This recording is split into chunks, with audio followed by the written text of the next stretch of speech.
All right, boys and girls, we are back for one more episode of This Week in CBL off a trade deadline and right on the heels of the start of our conference tournament. I am joined here today representing Rutgers by Peter to my right and further to my right representing the Beavers of Oregon State, Benny.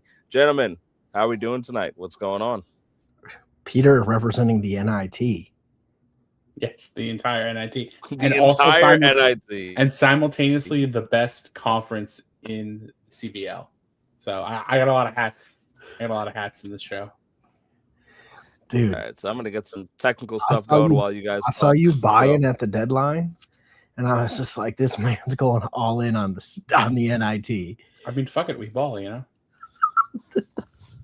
I gotta get back to that. Hold on. I don't know if you remember the whole story, but last year, I mean, that was exactly that's what Chuck did last year. And that was when he was not the team he is right now. He was, I believe it was like University of South Florida or something like that last year. UCF, and, yeah, you South Florida. So you bought at the deadline, and you can hear, if anyone goes back, you can hear me talking on the stream. They're like, why would he do that? I'm like, maybe he really wants to fucking win the NIT. And then he immediately sends me a message like, shh. I'm like, oh, he does want to win the NIT, all right? You know, and Peter, of course, did it with a little bit less subtlety and just like, fuck it, I want to win the NIT. And just randomly acquired a whole bunch of guys at the deadline. Yeah, like, I'm not going to lie. You traded Juan Soto for Sandy and a bunch of peanuts, and then you proceeded to get Hunter Goodman to trade Hunter Goodman, traded a top Ethan Salas for a redshirt Hunter Green, bought Austin Riley, and then, I mean, I like your Shea trade, but it was I was quite confused. It was so. I mean, listen, I got an extra year of a catcher. And Chuck, you know what? I did DM Chuck. I gave him credit for starting this trend of fuck it, we ball for the NIT. So I do want to give proper respect and documentation for where it belongs. But listen, I mean, hey, am I good at this? I never claimed to be good at. You better be. You're my CFL partner. Listen. You guys are in the football league together, right? I forgot. Football and baseball, two very different watch out. I've made it to multiple finals in my home football fantasy team. I've lost all of them, but I've made it to multiple finals. Made it to 3. So always good, but not good enough. Yeah. But listen, again, I've never come to be good at this. It's fun. I enjoy it. It's $50 is a fun entry fee to just watch people lose their mind on CBL for dumbass shit. Maybe you'll be the defending NIT champion. Maybe what is it? $25? I get half my money back. Like, that's pretty cool. I think it's like $50 actually. Oh, I get all my money back. Yeah. And then when somebody from the Big Ten wins CBL, it'll just be a free $50 because that's not true. Only a certain amount of teams get it this year. So you got to win the. Did we change that? I don't know if we actually changed it. Is the buy-in only paid for the people who made the conference tournament? Conference tournament plus 3 or 4 or plus 4? Well, as a commissioner of the Big Ten, I will politic my way into a free year. You heard it here first. No, you won't. You literally, you physically cannot. Your free year is going to be you paying the fee. That's do whatever I want. I'm the commissioner. I can do whatever I want. No, you actually can't. It's completely visible what you do.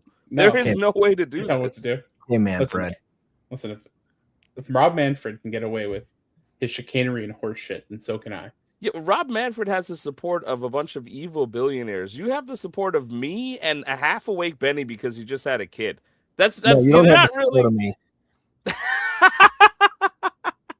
Ram, you're all I need. You're all I need, Ram. I appreciate that. That's very sweet. How do you guys want to do this? I mean, I know that I didn't get to. Let's run through that doc that. You want to go through the state thing right away and just kind of talk about that? I think it brings to some interesting trade deadline stuff as we work our way through. Because I have the transaction logs pulled up. All right, beautiful. Because if you got that up, I can go ahead and I'm going to see what I can do here to share screen. Just for reference for all of you, I don't even know how many people are viewing this right now, but 6. Oh, nice. So I count the trade deadline as the first of January or July to the 7th. Not what did I do since the beginning of June. Can I full screen this bitch? I can, right? I'll figure that out. Zoom in. Upper right hand corner. Upper right? Yeah, the 3 lines in a row. Can't you just? Oh, I'm trying Like to. on Firefox? Well, you're using Firefox, so that's a problem. Yeah, But I'm like, hang on. hit I'll that up figure there. this out real quick. No, just where you just were. 3 lines, my guy. Here? Yeah, what's And that just do? zoom in? Yep. You got it. Let's see. Yep, zoom. All right, Look at that. 21st century shit, boy. Let's do it. You can also do it right here in the middle. Fun fact. Can I get everything? I don't like it this way. I'm going to work on this real quick. Off screen. Because I want to be able to fit like everything. You had everything. Is that good enough? Yeah, that's good enough. All right, so he started with the American. Of course, I just want to give credit to Wichita State real quick. There is a whole file here.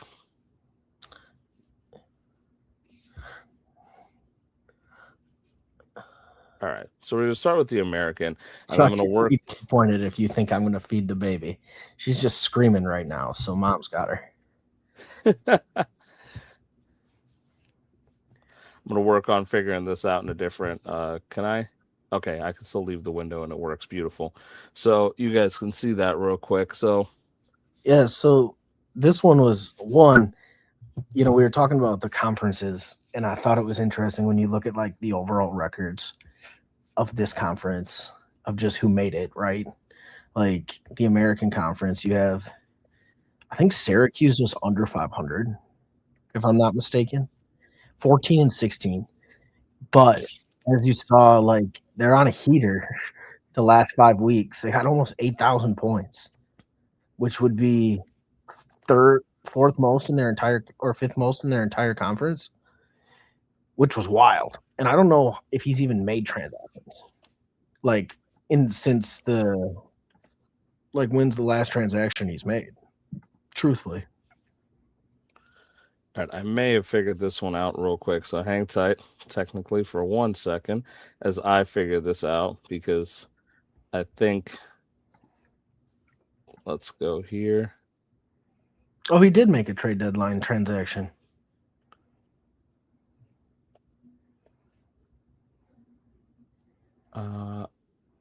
There we go. Should be good, right? Yep. All right, now we're on actual full screen, so this is perfect. I can't see shit on the StreamYard, so if something happens, I apologize to anybody because I'm going ahead and just kind of running that out there. But here we are. So who are you talking about there? I was talking about Syracuse, how it's interesting. So he's under 500 on the year, but the last 5 weeks, he's fifth in the conference in points, which is super interesting because, I mean, like 5 weeks obviously is not the smallest sample size. And he's made 4 or 5 like transactions. He's made 3 total trades since the beginning of the year, and one of them is out for the year. One of them's Jack Flaherty, so count that for what it's worth. And the rest are pretty much for all minor leaguers, which is just like wild. The funny thing is, if you look at Syracuse here, just kind of taking a look at what's going on in terms of the numbers on the screen, right? You can tell he's performed better than some of these. I mean, last 5 week points, I mean, it's about more than Tulane, more than Coastal Carolina, right? Sort of on pace with Columbia, a little ahead of them and behind Georgia, but that's not bad for the 8th seed. The problem is you're going against North Texas, who has scored over 10,000. I mean, anybody going against North Texas and Cal Poly has got a rough go over right now. Even Eastern Carolina, I mean, with 9,000 points in the last 5 weeks, it's a good number. It's just the idea of the fact that they've had a little bit of bad luck in terms of who they've been facing. But there's a... Is that East Carolina? I think that, or is that supposed to be East Tennessee? I think it's supposed to be East Tennessee, because I thought East Carolina was in the ACC. No, it might be for all I know. Because it is East Carolina. Never mind. Yeah, I was gonna say no, it might be. I think that's Jesse, because I'm like, if I remember correctly, he's the commissioner of the conference. Is he? Yeah, he was a commissioner, and last year he was doing the he was doing little videos and stuff like that. The American, like, because I used to always say the like second A in the American was for annoying because they were obnoxious. They're much less obnoxious this year, which is nice to deal with They considering have nothing to brag about, so that makes sense. I mean, they do have something to brag about. Cal Poly turned around a good team, and North Texas is obviously you got Cal two Poly- major contenders. Can you just let me talk shit about Chris and Peace? Damn. I didn't even know you came back. By the way, I can't see you because I have full screen on this thing. So All right, John Cena, calm down. yeah, but yeah, I mean, those are two really solid contenders you have in North Texas and Cal Poly. I mean, those are the guys that you think could go somewhere in the Natty. But I mean, this isn't about the Natty. This is about the conference tournament. So I'll keep it to here. I will say, I know Go ahead. that he doesn't have, when you're talking about the Syracuse, just one more thing, because they really were intriguing when I was digging into it, because they have some like legit pitching. Like it's no slouch of some pitching there. Like they have Jesus Luzardo, and talk about, I know there's been a lot of discourse about him in the league, but talk about a guy that can like go out and win you a week. He's going to get a 2-start week because it's a 10-day thing. I mean, if he has 270, two of his 70 to 75 point outings this week, like that's 150 points by one pitcher alone. And then, he also has Duran, Davis Martin, who needs to get back on track, Foster Griffin. We'll see what happens here with Framber Valdez, but he's got some interesting arms that Eduardo Rodriguez that could all of a sudden just pop off. Now, I don't know if you're going to beat North Texas in a 10-day matchup. I think you got a better chance in a 7-day just by, where it falls. But he was my interesting sneaky pick. So I like, when I was kind of going through, I kind of did a sneaky Cinderella, and he was one of them as well. So you can see Wichita State picked him as a Cinderella hopeful, and what's interesting about that is you're complimenting his pitching, right? But in the last like couple weeks, you can see the graphic on here, right? Third most in hitter points in the conference. Yeah, here, and that's right behind Cal and North Texas. So if his hitting continues to perform the way that it has, and the starting pitching gives him a strong enough week, he can do enough to not make it easy. And we've seen upsets in this version of the tournament before. It's winning, you're in. That's it, one and you're done. So very possible that there's no matchup that's predetermined here. No matter how big the gap in their points was, all it takes is 1 week. And it's fantasy. It's not like real life. So there, even if there's a skill gap, there's still a lot of luck involved. So there's something to be said there. I will say, I think similar to my team, Tulane's in a really rough spot where they're facing East Carolina, which is not necessarily a bad thing. Might be an opponent they're looking for, but they have scored very little in the last few weeks. Last 3 weeks against their tournament teams, they have not won a single game. And they're the last in starting pitching points and 7th out of 8th in hitting. So they're going to have a rough go in this tournament, very easily to see that. Columbia, of course, was one of the teams that drafted almost all pitching. They tried to acquire some hitting at the deadline to kind of supplement that. They were still 5th in hitting in the last couple weeks. They always, because of the fact that they have so many pitchers and the ability to pop off in that way, could be interesting. But I think your analysis is right, Benny. I mean, look, if Syracuse can knock off North Texas, the world is their oyster. They can do anything. Yeah. So it's really going to come down to this week. I know you can't see because your screen's in full screen, but we have a new person entering the chat. How's it going, fellas? What's up? What's Hello, going Andy. on? How's it Rhea going? has no idea who this is. No, Nope. I don't. Who's on? The 'Cause I'm still on Buttermaker full champ. screen. How do you not know who the Buttermaker champ is? Oh, we got bad DBU from last year since he still didn't get his prize. Very nice. Good to see you again, buddy. Try again. One of the wave of many new fathers that we have in the league, apparently. But Yeah, it's hardly new anymore. He's like a year old almost. But I remember because last year during the Natty was when we were sitting there kind of like rooting for the whole like new dad power thing. yeah, So it does make sense that a full year has passed. But yeah, I mean, look, we got the American on screen. I know you can see it. Then I'm going to trust Peter to kind of do the behind the scenes here. So, what do you have any thoughts on the American here? You heard us talking about Syracuse. If they could beat North Texas, they could maybe do something as a Cinderella. What's your thoughts here? Yeah, sorry. I came in kind of blind. Like I was on vacation all last week, so I was barely even paying attention last week. And I just got home a couple days ago. But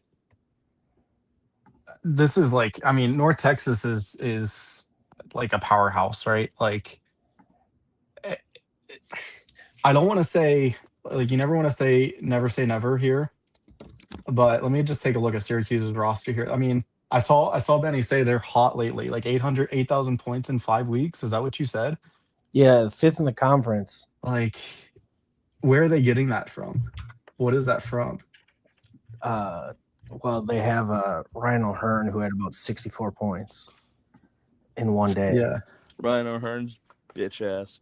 But I mean, listen, does it really matter though? Because Cal Poly got that Chris Sale from Lafayette at the deadline, and now that's a. I mean, not to be that guy, but that's a gnarly roster. You ignore me in the background here, guys, while I work on some tech. I'm trying to set up my other monitor to see if I can be useful here again. You have When I Chris go look Sale, at a team, I just look at the pitching. Like, if you don't have, I just feel like if you don't have 8 guys that you feel really good about, it's really tough to win a matchup against one of these elite teams because every elite team has elite pitching. Yeah, no, I agree. I mean, like he's got Scooball, Hunter Brown, Garrett Cole, Dylan Cease, Chris Sale. It's going to be a war. Are we talking about Syracuse here or Cal? No, I'm talking about. Sorry, I moved to Cal Poly because I was talking about him getting Chris Sale at the deadline. Yeah, Cal Poly's not is nasty. Cease. Hang on a second here, guys. Sale, yeah. I just got Hunter Brown. Drohan, who's no slouch. Drohan's been really good lately, too. Yeah, Scooball. Yeah, Cole. Griffin. Imanaga. Yeah, like these are the types of teams that it's just like this was my mindset at the trade deadline, right? Is literal arms race. Like get arms and get arms that you feel good about. Like it's not just a bunch of quantity, but get quality 10 to 12 guys that you feel great about. I feel like it's really hard to win a matchup when you have 5 or 6 starters and your opponent has 12. No matter how good your 5 or 6 are, it's just really tough. Yeah, or be Peter and just be 4-26 and buying at the deadline. 5. Well, hey, he's set up for the NIT really well. Really nice. He is set up well for the NIT. No, I know. Yeah, I just I'd hate to be in the NIT right now. Yeah, me too. I'd hate to be. I would. For a lot of reasons, I would hate to be there. I was gonna say, I feel like there's a hidden agenda in that comment. If we're being honest, I respect that. I might be there next year. My team is so senior heavy. I mean, like a lot of people who were popular this year are going to be in the NIT next year, though, and then that's just not you alone, right? I mean, some of them leave the league apparently, but you know, I mean, like I have like 12 seniors, 13 seniors, and it's all but you're going to make 500 trades. It's not even going to matter. And that's like kind of like my mindset is I feel good. Like I have 23 returning players, which is a good core. But it's you need like what is our roster size? Like almost 40 man. It's like 38. So it's like I'm gonna have to home run derby champ Jordan Walker. I think he's nice.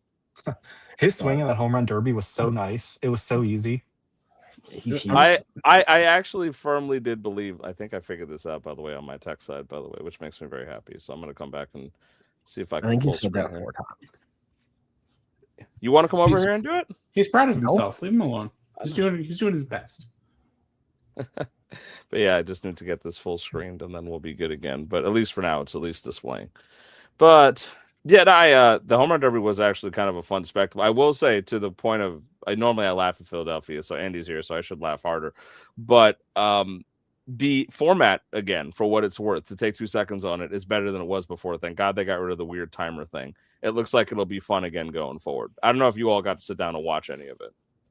I watched the whole thing. Yeah, start to finish. I think the only thing I will complain about the format is like it was just as long, and there was about a half as less homers as when they went to just like pure outs versus home runs. I mean, but like, I don't mind it not necessarily being as many home runs. I don't think that's the and like I'm not going to sit there and be like, well, there was 60 less home runs. My boner's not as hard. Like I actually enjoyed the spectacle more than I did. The only one who was upset is the people who were on ESPN who were like, well, there were less home runs. So and granted, Netflix sucks at producing anything sports related. That was horrible. So, you know, like they're fucking ass at it. So like that was obviously what it is. But listen, I mean, if we can all be honest, the home run derby peaked when Pete Alonso murdered a child in the outfield and then danced on his grave. So like, you know, this is what happens. That was the moment when I decided that look, if kids were gonna die anyway, we might as well give them the metal bats and leave the kids. Aren't they all just like Make-A-Wish kids too, which makes it worse? No, the Phillies fans were booing the kids in the outfield on Monday for rightfully so.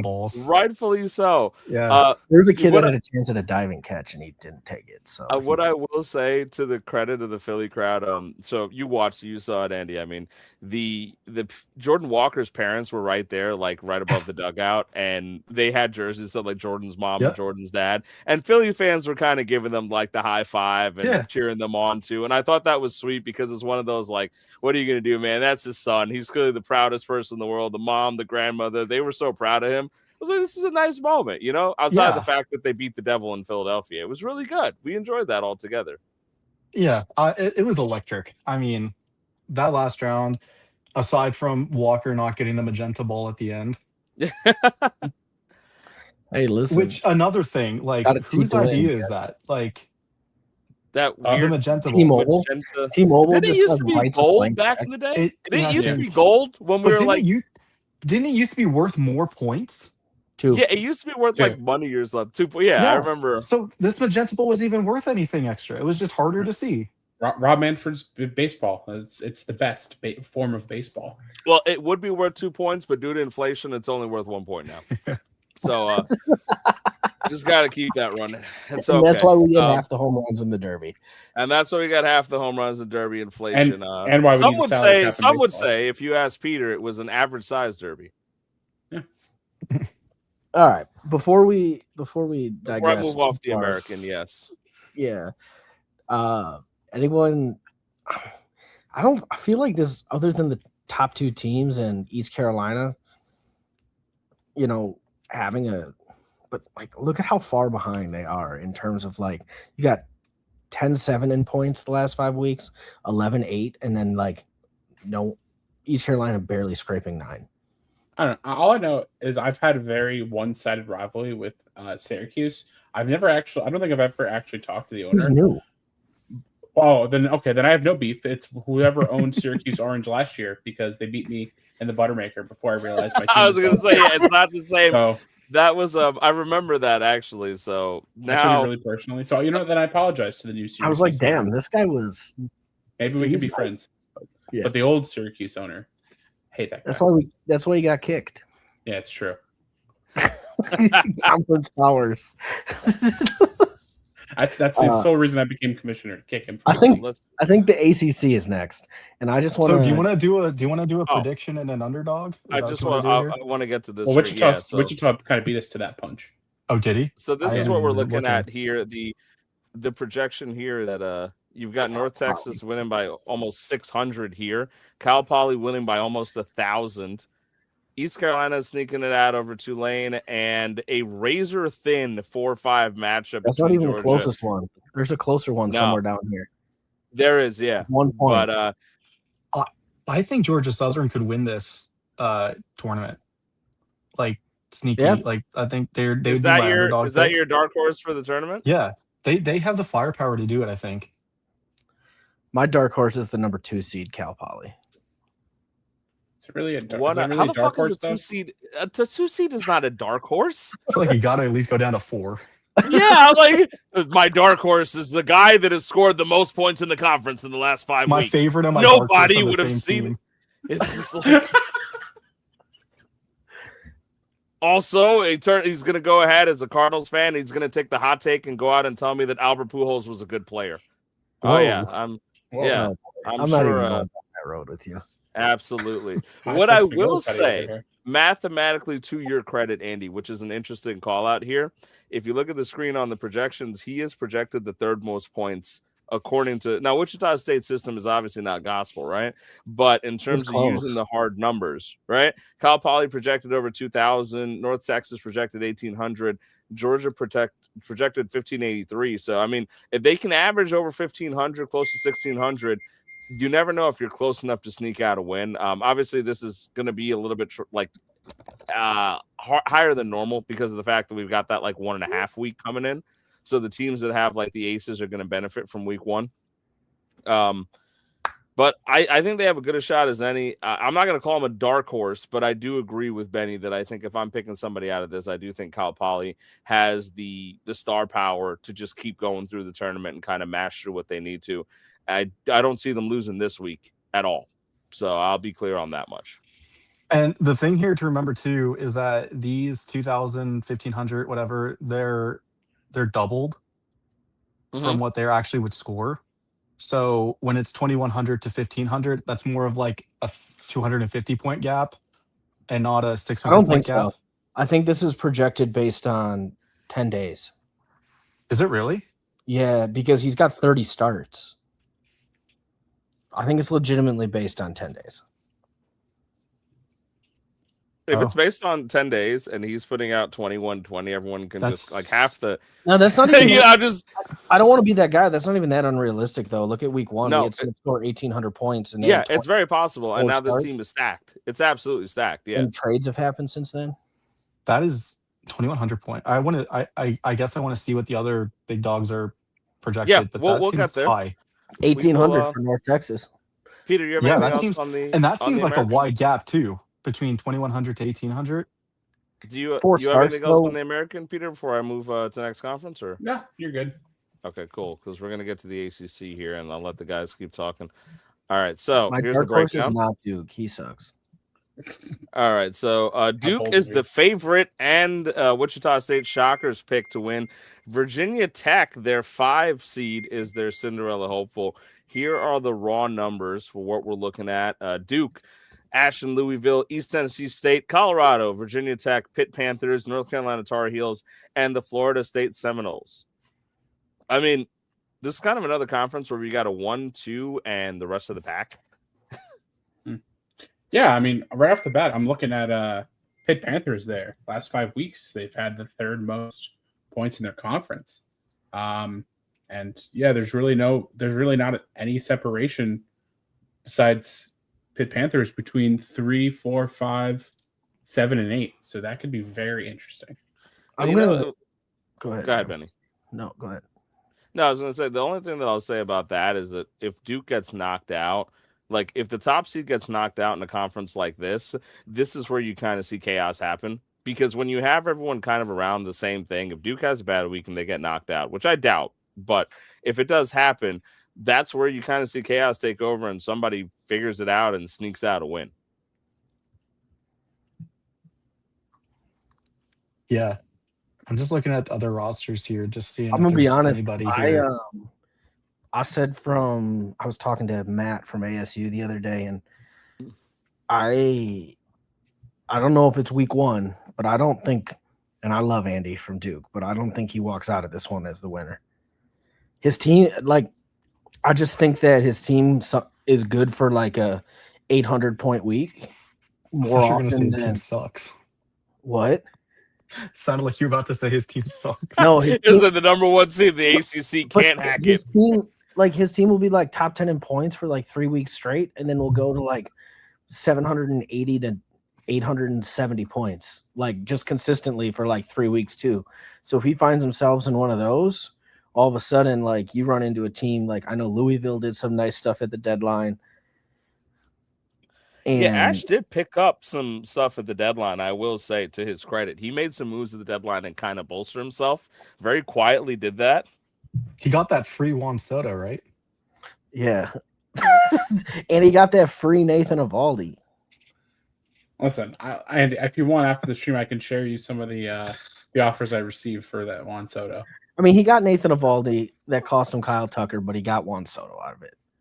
So, like, And Yeah, I Lundstedt. happily took the Nathan Eovaldi's for me. I happily took Kyle Tucker for it because I was like, yeah, that's fine. Yeah. I mean, So, but I mean, I just think that Duke has that again. Like they should still be the favorite because their rotation's nasty. But you have a week where Kyle Harrison's on the IL, and you have a few other weeks where guys just underperform. All of a sudden, you're looking in. A Louisville can take you. I don't know much about Colorado, but I know Pitt's got Ohtani. Like if he has one of those weeks, Virginia Tech got Skeens.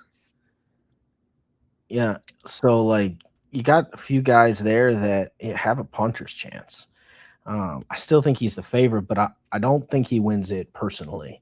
I think Louisville walks out of there, or Virginia Tech is my other one there. well, Wichita State's got Virginia Tech as a Cinderella hopeful. I mean, they're close to about where Pitt Panthers were in terms of the fourth over the last 5 weeks. If you look at the breakdown, the second most hitter points and second most reliever points starting pitching over the last 15 days, they're fifth. But I mean, if you can be balanced, hitting has got to build the foundation for your pitching to work off in this league. I always say it's a pitcher's league, and I stand by that. But if you look at that to the point of what Benny might be alluding to, you've got sixth most hitter points in the last 15 days for Duke. It means that they're kind of maybe up and down. They have the most pitching points. And so pitching can win you the week, but it can also lose you the week. So it's really going to come down to, will the stars show up? If Duke's guys show up every single week, they're going to be fine, and he's going to win the tournament. If he has a bad week and he gets caught by somebody, I mean, it might not be week one. Can you pull up that other screen back? The original numbers here? Yeah. Yeah. I mean, because something that I feel like I don't want to overlook, especially knowing how the tournament went last year, how much of a huge asset it ended up being, reliever points. And this Wichita Cinderella pick, the Hokies, they're second in reliever points. They're second in hitting. Where are they in pitching? They're towards the bottom in starting pitching, but like having an elite reliever core can really make up for a lot of deficits in your team because they're just pitching more often. So my assumption is that's why Wichita thinks that that could push them over the edge. I mean, you look at Virginia Tech, and they have Kyle Harrison, who's on the IL but should be back. You have Savage, Schlitter, Messick, Skeens, and then you have a few wild cards, and then you have Johan Duran, Aaron Ashby, and you got some potential for. I mean, if Schlitter and Messick and Skeens get back to their normal selves, like you could have 3 70-point starts out of 3 guys, and if they're 2-star week, just kind of where they all match up. I mean, unfortunately for Virginia Tech, they'd meet Duke in the first or second round, which means all the aces are only getting 1 start. I mean, somebody's got to get lucky, I would say, because look, also, I mean, even with all I just said about Duke's pitching, if you look at the last 5 weeks against the tournament teams, right, 32-3. And I feel like 1 or 2 of those might have been Louisville. I don't have everything in front of me, right? But you're not facing Louisville in the first round, who's scoring a ton of points. Outside of that, you pretty much wipe the floor with most of this conference. It is a weaker conference. I think Duke will be okay. But I do kind of think that the sneaky acquisitions at the deadline by Ash, the one thing about our deadline being so close to where these numbers are formulated is that we haven't seen the true impact of the acquisitions at the deadline yet. And to Benny's credit, I mean, acquiring Juan Soto is one of the biggest hitter things that you can pick up going into the playoffs. And Louisville was already the top-ranked hitter team here in terms of the last 15 days. So I can see the argument for Louisville winning the conference tournament here. I assume that Duke will probably make it into the Natty regardless based on the way that their conference is. Yeah, total points. Well, and Yeah, he just went on total points, like as an at-large anyway. Yeah, so he'll make it in no matter what. Like, he'll be one of the teams going to the Natty no matter what. And we'll talk about that when we do the Natty preview. But I think I may side with the idea that Louisville wins this conference tournament.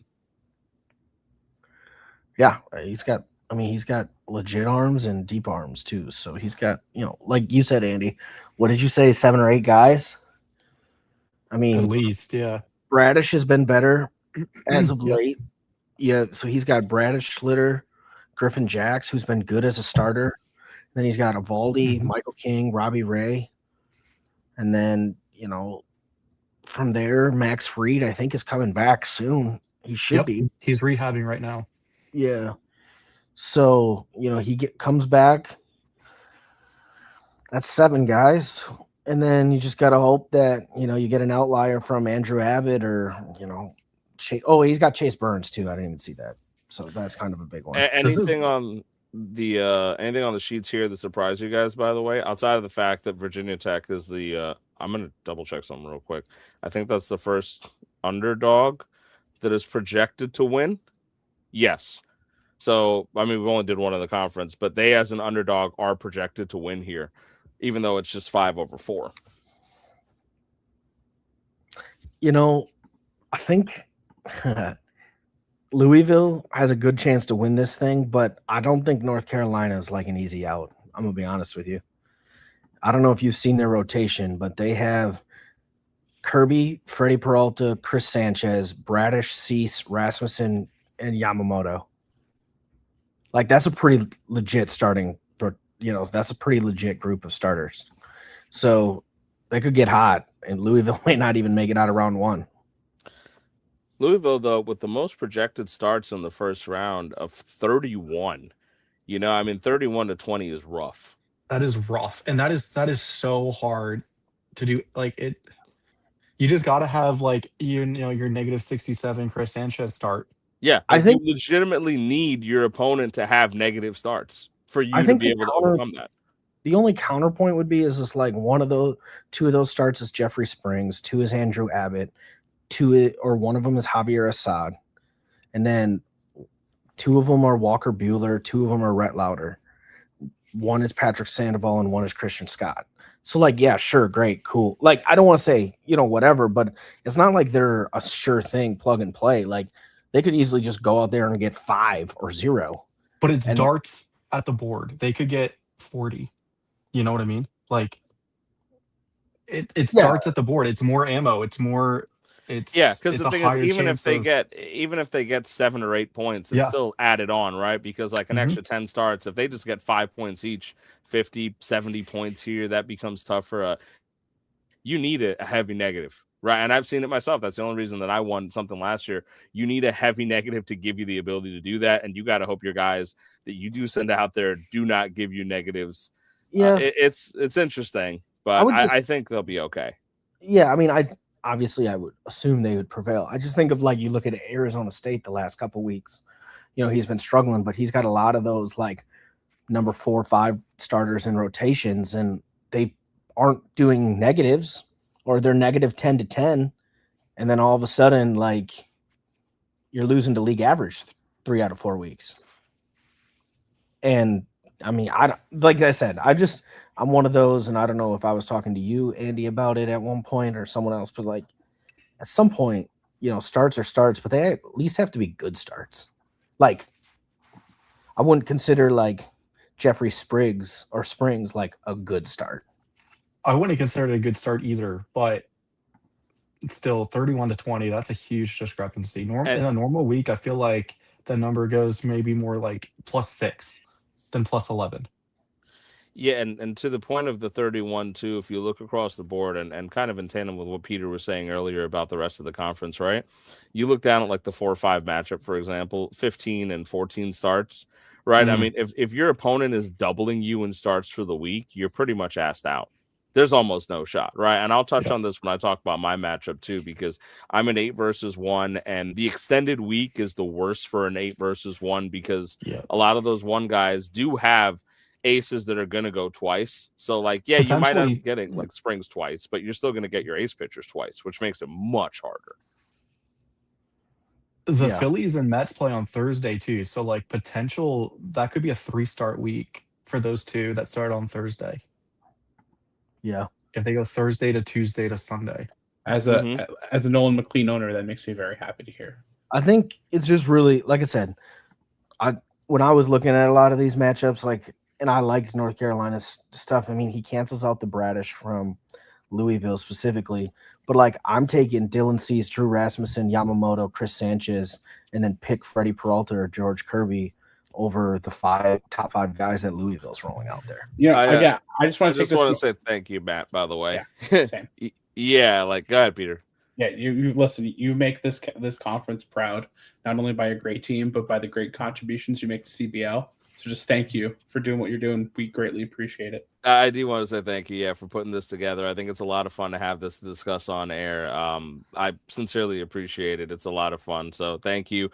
Feel free to chime in whatever. I found a way to fix dual screens against Benny's best wishes to make me look stupid. So I can read comments and help out there too. So. And also, if you want to hop in the video, if you can turn your video off and just talk, you can do that too. Yeah, that's what Andy's doing. We have an option for a fifth. And on that, I am going to go ahead and let's get down to the Big 12. All right, so we have 3 favorites according to Matt in this one. Big East, where there's none. Yeah, this is really funny. Like, we have 3 favorites here, none in the Big East. The funny thing for me here is not only do we have 3 favorites, but we also have a Cinderella hopeful. So you essentially have him listing out the 1, 2, and 3 seeds as possible winners. He has the 2 seed winning, but he has the 4 seed as a Cinderella hopeful. This conference is a mess, and I say that with love. I'm not saying it's a bad conference. I'm saying that this is definitely the absolute definition of this could be anybody's conference tournament, right, boys? Yeah, no, for sure. I mean, I think Chuck made out like a bandit at the deadline. I mean, he did damn well. I mean, I know he pushed his chips to the middle, like he was, he told me he paid an expensive price, which I agree, but at least his price like gave him something. Like you see people overpay and not overpay, but pay a lot and get nothing back. I mean, he walked away with Sandy, Hunter Goodman, Crochet, who probably is never going to be back. Crotchet is what I call him, the Crotchet Rocket. And then, or he traded, he got him. And then Kyle Tucker, but then also got, Gavin Williams and Lou Varland. He traded Tucker, and that's South Alabama, by the way. Chiming in with Delaware made some great moves, so you can imagine that he's been paying attention at the very least. But he acquired Machado, Bryce Miller. Like he got a lot of good pieces, and props to him. Like he worked it hard, and walked away. I mean, I made the deal with him that he got Hunter Goodman.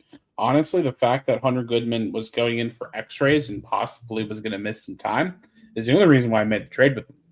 Because obviously I only traded for a senior Hunter Goodman to compete in the NIT. So if he was going to miss games, there was no point for me to have him. So, I mean, I got a junior Shea Langoliers out of it, so I'm not sad about it. But it worked out for him. Looks like he's going to be fine. So. With the math making it possible for any of the top 4 here to make a run, and of course, as we know, Dallas Baptist Patriots, I mean, last year, one of the 2 undefeated teams, has the experience, has been very quiet this year, perhaps because there's no trash to talk, but they've made the conference tournament, and they're also going to be a fun matchup. I mean, Dallas Baptist Patriots versus Illinois State Redbirds in week 1 is a fun one to me because there's got to be some at least emotional thoughts behind that one, considering last year. Bryce's Illinois State Redbirds, for those of you who weren't paying attention, he made moves last year at the deadline, even though he was a contender towards this year. And it was because Dallas Baptist had ended up with a 30-0 record and looked to be so far and ahead of the crew that he was like, hey, I'll move towards next year, and moved himself further down out of a playoff spot. He still made it, but he moved himself down towards this year. And now you've got to face that guy in the first round, and you've got the edge up on him, but that's got to be fun mentally to be able to say, okay, now maybe after watching him lose last year, you're better prepped this year. You've got more bullets in the chamber. Can you take that guy down? I'm going to go to that real quick if I can. Let me see if I can look at the projection on it because I'm curious. I mean, it's looking like the projection is showing him about 200 ahead, give or take, but that is not a blowout by any margin. And to Benny's credit, as he said earlier, hey, there was a closer matchup on paper. Take a look at that UTSA and BYU matchup, separated on paper by less than a point. By less than a point, which is I mean, this is what we're talking about. We're saying this conference is up to anybody. I mean, Chuck's team is projected to do some major damage and be the highest scorer in the week, and that is no surprise to me. Alabama, though, looking like they have a matchup that they should be able to trounce. I mean, the numbers are saying that the favorites are going to advance in 1, 2, and 3, and 4, 5 is a coin flip. Andy, you made a trade with Bryce on deadline day, it looks like. Yep. Where you sent Saya, Bradish, and Dylan Lee for Garrett Cole, Willie Castro, Boyd, and Framber. So I'm just curious on, because like I feel like you walked away with 3, even though you could have gotten Matthew Boyd on waivers, but you walked away with 3 starters and a super utility for. I mean, Dylan Lee, I roster him. He's a good rotational guy, but I mean, it feels like you really did attack pitching is king on that one, huh? So yeah, so that was my mindset for the deadline, was to get as many arms as I could. But like Ram said last year, like his mindset was to play for next year. And in talking to him at the deadline, that was kind of his mentality this year too. And I don't really know why that's his mentality, because he's like the number 2. He's been consistently in the top 3 in the rankings all year long. Yeah, that was a really. But that was what he was saying. Right? He traded away seniors and he got a junior Bradish, a sophomore Suzuki, and a freshman Lee. So he got years, but he gave up 3 pitchers and Willie Castro. And like that's what he told me his mindset was, is that he was going to gear up for next year.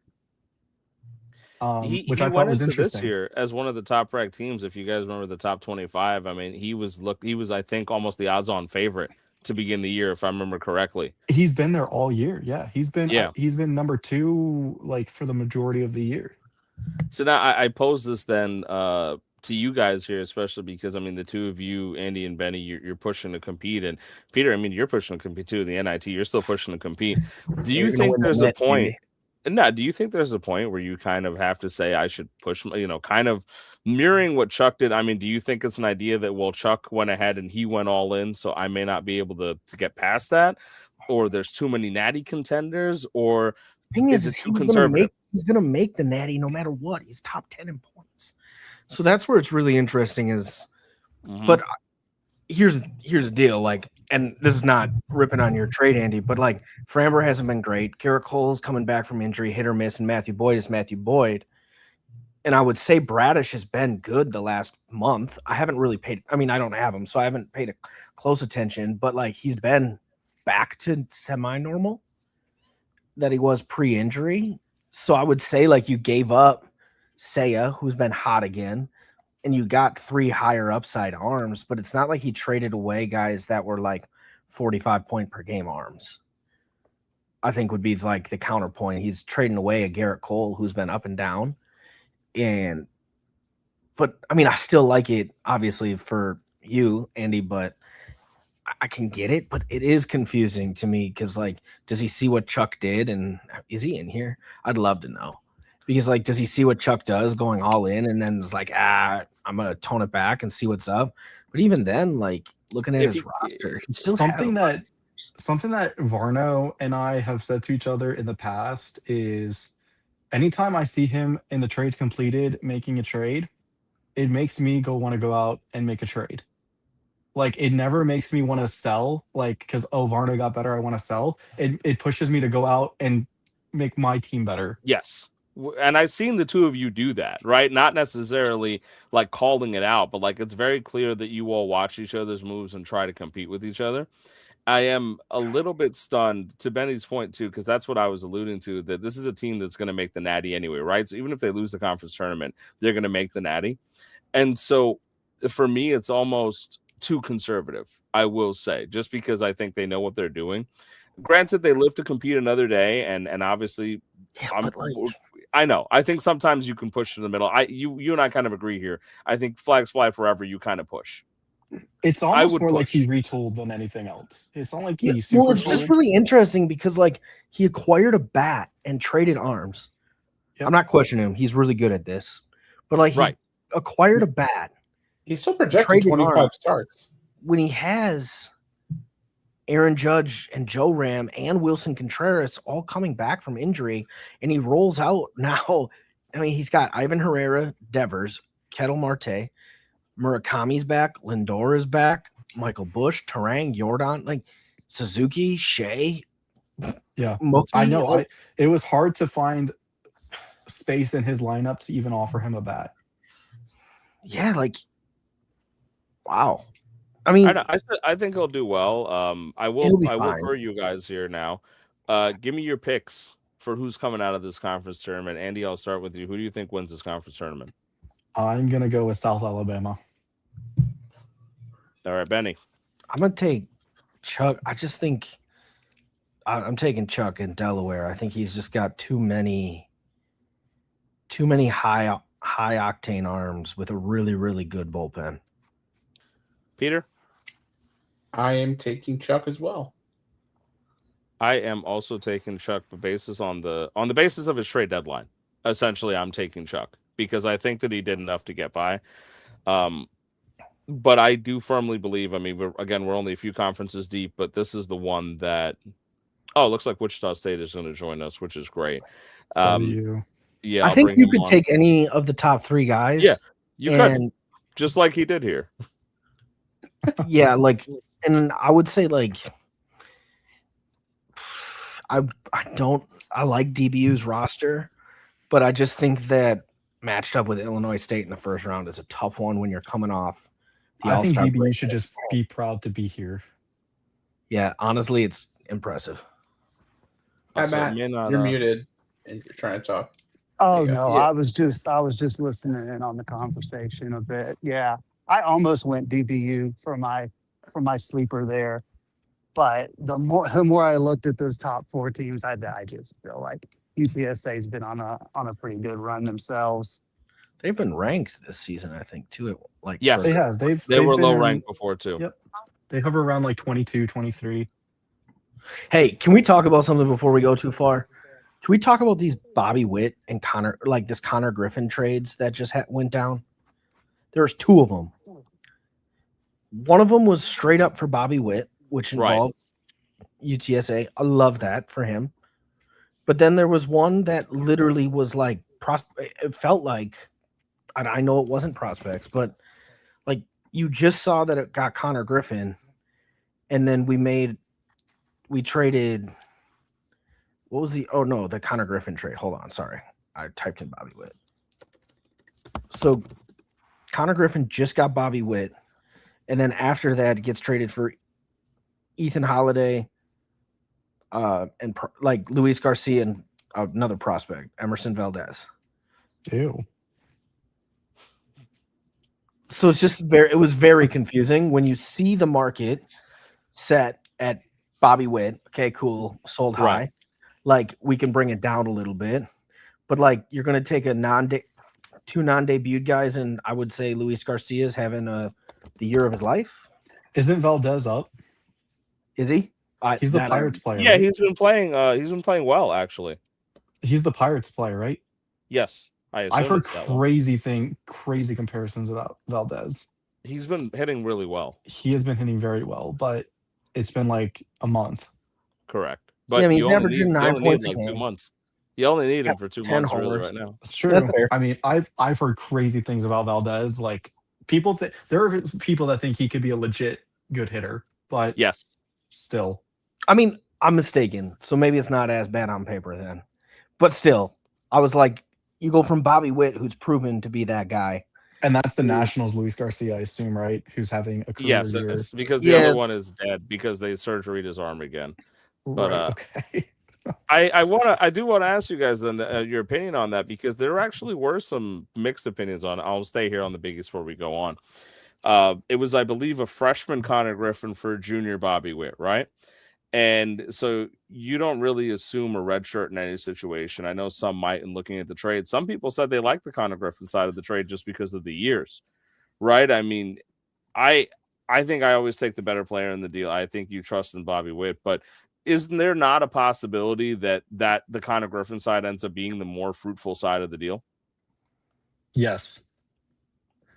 I mean, the thing about there's a possibility I run a marathon too. Well, the thing about Bobby too is like he's a phenomenal player, but a lot of the things that make him a phenomenal baseball player don't necessarily translate to Make him a fantasy great very well. fantasy player. That is correct. Yeah. I would agree with that. I think I think it makes it's. sense when you look at the teams too. Like I think Tennessee's there's also 5 and that 25. opportunity cost in there. You got, I think, for a lot of the junior class trade, anytime anyone's ever come to me for my very hot commodity freshman Connor Griffin, I don't go anything that's in a junior class because that's a stacked class. So if I were to redshirt another junior that I acquire, now I'm not redshirting Matt Olson or someone else that's in that junior class that, okay, maybe I get a few more points, but I'm having to cut someone that I was going to redshirt anyway. So I feel like opportunity cost for that junior class is something that I always consider there too. I disagree with that entirely because I look at that as if you keep the guys until the senior year, it gives you the options to have a backup red shirt. God forbid something happens, and then you move that senior if you really needed to at that point and still get some value out of it. So I think it's quite the opposite. I mean, but I actually will advocate for the freshman Connor Griffin side of the deal. I mean, if it turns out, I think there is a real possibility, not Benny running a marathon possibility, because that's not a possibility. That's like the possibility of Tyrese Halliburton. That's a negative percent chance. Which is not, that's not happening. Like, we know those things are not happening. But there is a real possibility that Connor Griffin actually outscores, because we're talking, if we take the red shirt out of it, right? Because you can make an argument that Connor Griffin might be a red shirt worthy player in 4 years. I don't think so, but let's say it is. You take the red shirts out of it, you got 4 years of Connor Griffin versus 2 years of Bobby Witt. What Andy said is correct. Bobby Witt is an outstanding baseball player. He's not always the most useful in fantasy. He's well above average and an excellent asset, but he's not Aaron Judge or Juan Soto. And so it's one of those things where you might get more points out of Connor Griffin in 4 years because you're getting an extra 2 years out of it. So I don't think it's as crazy as a deal as it seemed like on the surface. I don't know if it's weird. I think it makes sense for both teams, truthfully. Yeah. That's my opinion. I mean, you're 5 and 25 in Tennessee. You move the junior and you get an elite freshman. And for, I don't think the trade happens if Connor Griffin doesn't get hurt. Let's put it that way. I agree with that. I do agree with that. I don't think UTSA needs to move him then because he's playing. Correct. But it's the idea of like, well, if I'm going to try to push a little bit, let's see what I can get out of it. And I kind of respect it. Yeah. And honestly, like, there's worse ways to trade Connor Griffin, like for 3 guys who haven't, having a career here as a prospect that just debuted and an undebuted prospect. I mean, you could have done that with your Connor Griffin. No, reasonable. Speak on that. If I were going to trade Bobby Witt, it would be Connor Griffin as the type of player I would want back. Yeah. Connor Griffin, McGonigal, JJ Weatherholt, like those type of guys that Quit baiting. Fuck out of here. This is why you're in the knit. I very much am a believer in the idea of like nobody's untradeable, right? As long as the right offer comes along. And I agree 100% with what you guys are saying. I would go ahead and I'd make a move like that. I don't really want to talk about the Big East, but because I tried to take my way out of it, but I'm here. So let's wait, hold on. The last 3 weeks, what does that say about UConn? Yeah, 1-20. Damn. Shit. But I just remind you, because I told all those guys last year, whenever you talk shit, just remember that, like, if God comes coming for you, bro, like, you got to be willing to answer for your crimes. I told this Chris all the time. Crazy shit about me when I get fucked over. Yeah, if you get fucked over, I will. Believe me, that's what I'm good for. But I just want to say that the favorite should have said literally everyone but UConn. Yeah, I mean, that would have been the mistake. They can't do that because you weren't around for this last year because you're not real. But the other guys were, and it was kind of so. What happened last year, which was a lot of fun for me, just because I was the loudmouth jackass that got to benefit from it, was that Baylor Mike, who is not as active right now because his team is not as good.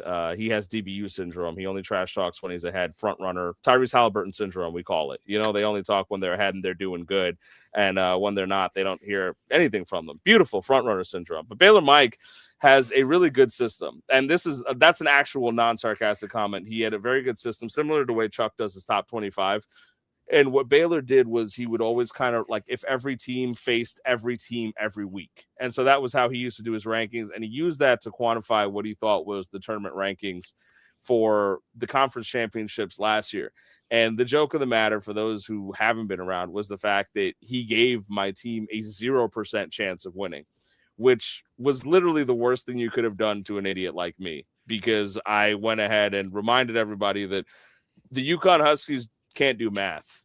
And so if you give them a 0% chance of winning, nobody told them they weren't supposed to win the conference tournament. And that was really fun for me, obviously. And to be quite honest, I mean, there was a shot of it last year for fun because I had kept my guys and I had pushed towards a little bit.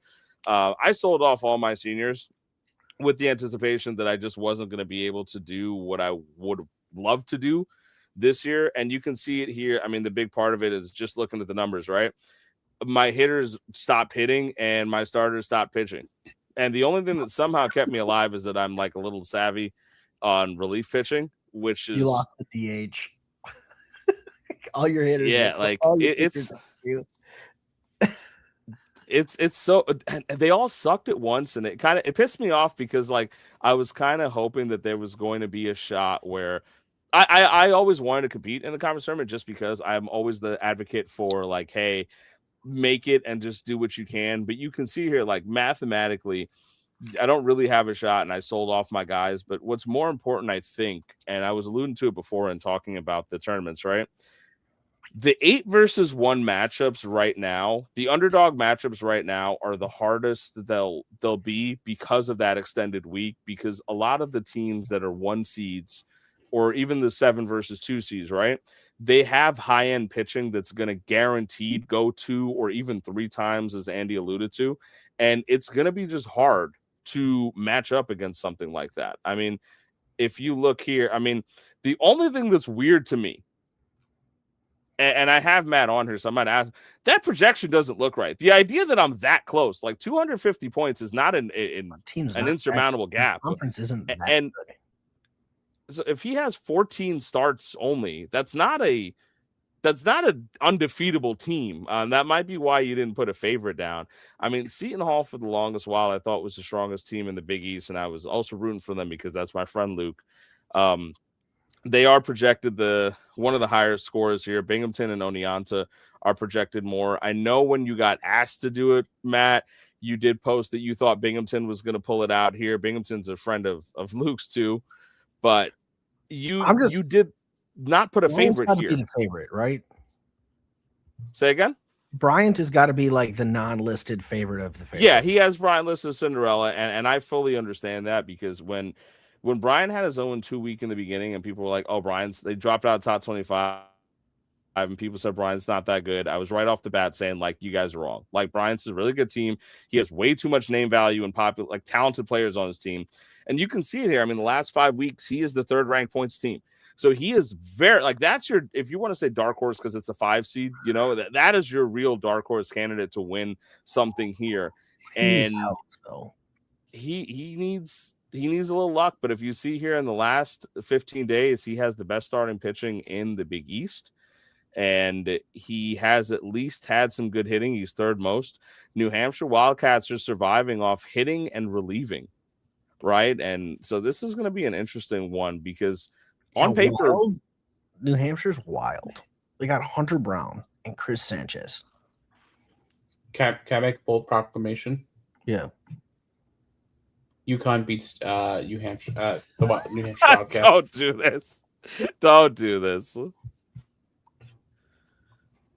I mean, I had so much fun last year because, I mean, the conference tournament turned out to be, I was the 6th seed. So I had to beat the 3 seed in Butler, who for some reason last year, and Butler again is now number 4. And Butler couldn't beat me last year, even when my team was ass. So I beat Butler.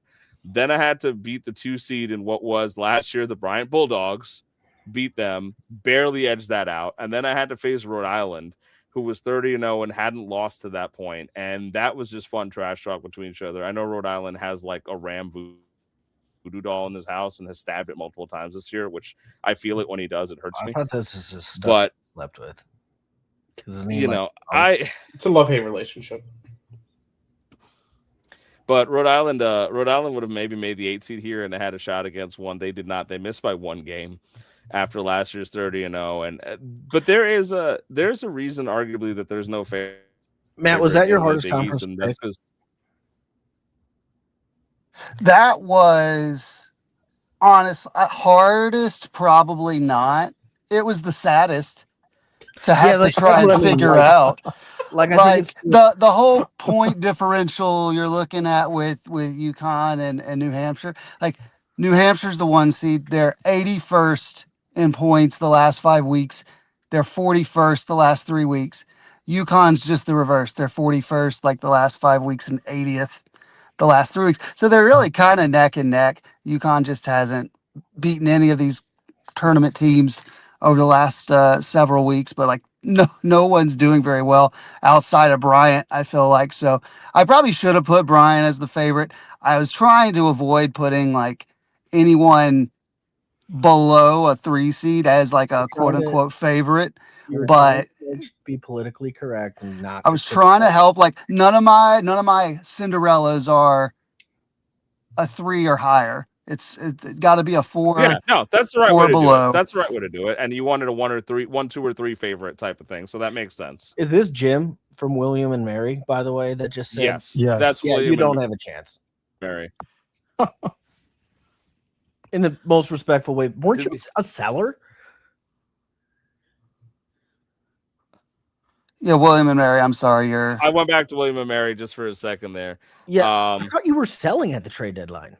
I mean, he's facing Chuck, and 3 or 4 of us here It's picked Chuck close. to win. Divided by 3. I don't know if you've got too much of a shot. I think you've got as much of a shot as I do over here as to like trying to beat a 1 seed on a short week. You have a way better chance. Yes, thank you. I just on the there it would require a lot of divine intervention like it did last year and something crazy to happen. And maybe commissioner of that. I think so. Of the big, yeah. So then he's got a chance because apparently, according to Peter, you can just like wield your powers and just win the conference tournament. Isn't DBU the commissioner? Maybe it is DBU. Of that? I thought DBU was the commissioner. Yeah, I didn't say that it can wield your commissioner powers. I don't know. I get confused about commissioners and server admins. I did forget because like I'm not a commissioner of anything. I'm a server admin, but and they all end up in the same channels. Yeah, because we have the thing about the confused people, of course, is that the admins, unfortunately, we get access to everything, not even that we're asking for it, but like, and sometimes we intervene in that way. At least speaking for me, because like I like being obnoxious. To be fair, there's like 15 people total active. It feels like sometimes. Oh, okay, so Jim is the commissioner now, so he did take over from. Yeah, so you can make yourself win the conference. DVU helps too, which is nice. I appreciate that shout out on his behalf. With Peter and I, it's a I scratch your back, he scratches my back situation with the NIT and the Natty.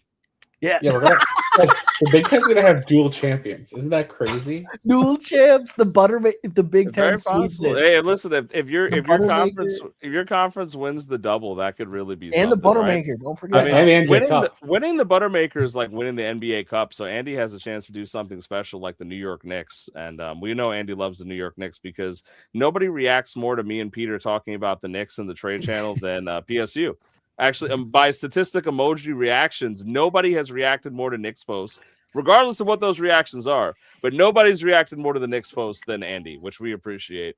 So he, following in the footsteps of the mighty New York Knicks, might have a chance to win the double. But we'll get there when we talk about the. I don't know why Benny's putting his thumbs down. Except people care about the Buttermaker. Yeah. Listen, I'm just saying people care about the NJ Cup too. So there's that. All right, it's like winning summer league. We'll move on off the Big East because nobody wants to talk about the fucking Big East, including me. So I'll just say Seton Hall is my pick. I think mine too. I thought Seton Hall would win. I think Binghamton has been strong. Bryan has been strong. There is truly like a no real favorite here. So we'll see where we're at after round 1. It's going to be kind of entertaining. It's going to just be the all upset bracket. Like it could. Oh, we made it to the big. All right, so we are here. This is where it gets fun. Yeah, we've got Andy on, and we got the dual commissioners of the big here. We've got one of the favorites. out, and actually the Wichita State Shockers pick to win the conference on the line with us. And Minnesota is listed as a Cinderella hopeful, but we've got Indiana State, Illinois, Penn State, Maryland, Wichita State, Michigan State, Minnesota, and Iowa here. This is our little breakdown. Matt, you were A so lot nice of to yourself. powerhouses.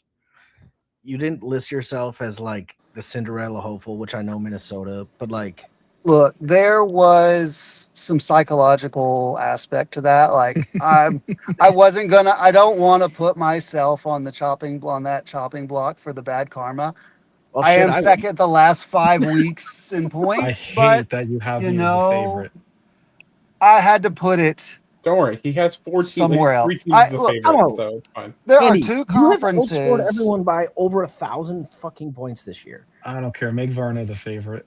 I don't There care. are two conferences that Varno's deserve never to the have favorite. 3 favorites. Varno's never the favorite. Yeah. It's never. He was Varno's, last year. Varno's not. Yeah, but he's not going to win anything. I think I said that last year. I was like, again, this is very similar to it's an Indiana thing. Like they're not going to win anything. Indiana has no titles. Tyrese Halliburton, 0 titles. Like you could actually remove Halliburton off the back of his jersey and just put titles with the 0, and it would be accurate and it would be true. And it's the same thing for Indiana State. They're not winning shit. I said it last year. I don't even like Pennsylvania or Philadelphia, and I had to say nice things about you, Andy. I do believe that you're. I think I remember calling that correctly last year that you were going to do well, but. You know, Illinois, of course, would be very offended about all this talk and not being mentioned because Illinois is a really powerhouse of a team. Yep. The point of this is that, you know, the Big, and we've talked about this on the show multiple times, the Big and the Pac are bloodbath conferences, right? I mean, just to show this, so this is me making fun of my own conference, right? Look at these average numbers here, right? 83, 85, 76, 88, 84, under 8. Under 7 for me, 82 for Oneonta, right? And then look at that. You have 5 teams in the 10,000s, and Maryland was 150 points off being in the 10,000s as well, right? So this is an absolute powerhouse of a conference. And it's, you know, the records on the side don't even matter because everybody's fucking scoring points. So it's really just a matter of who gets hot for the next couple weeks at the right time.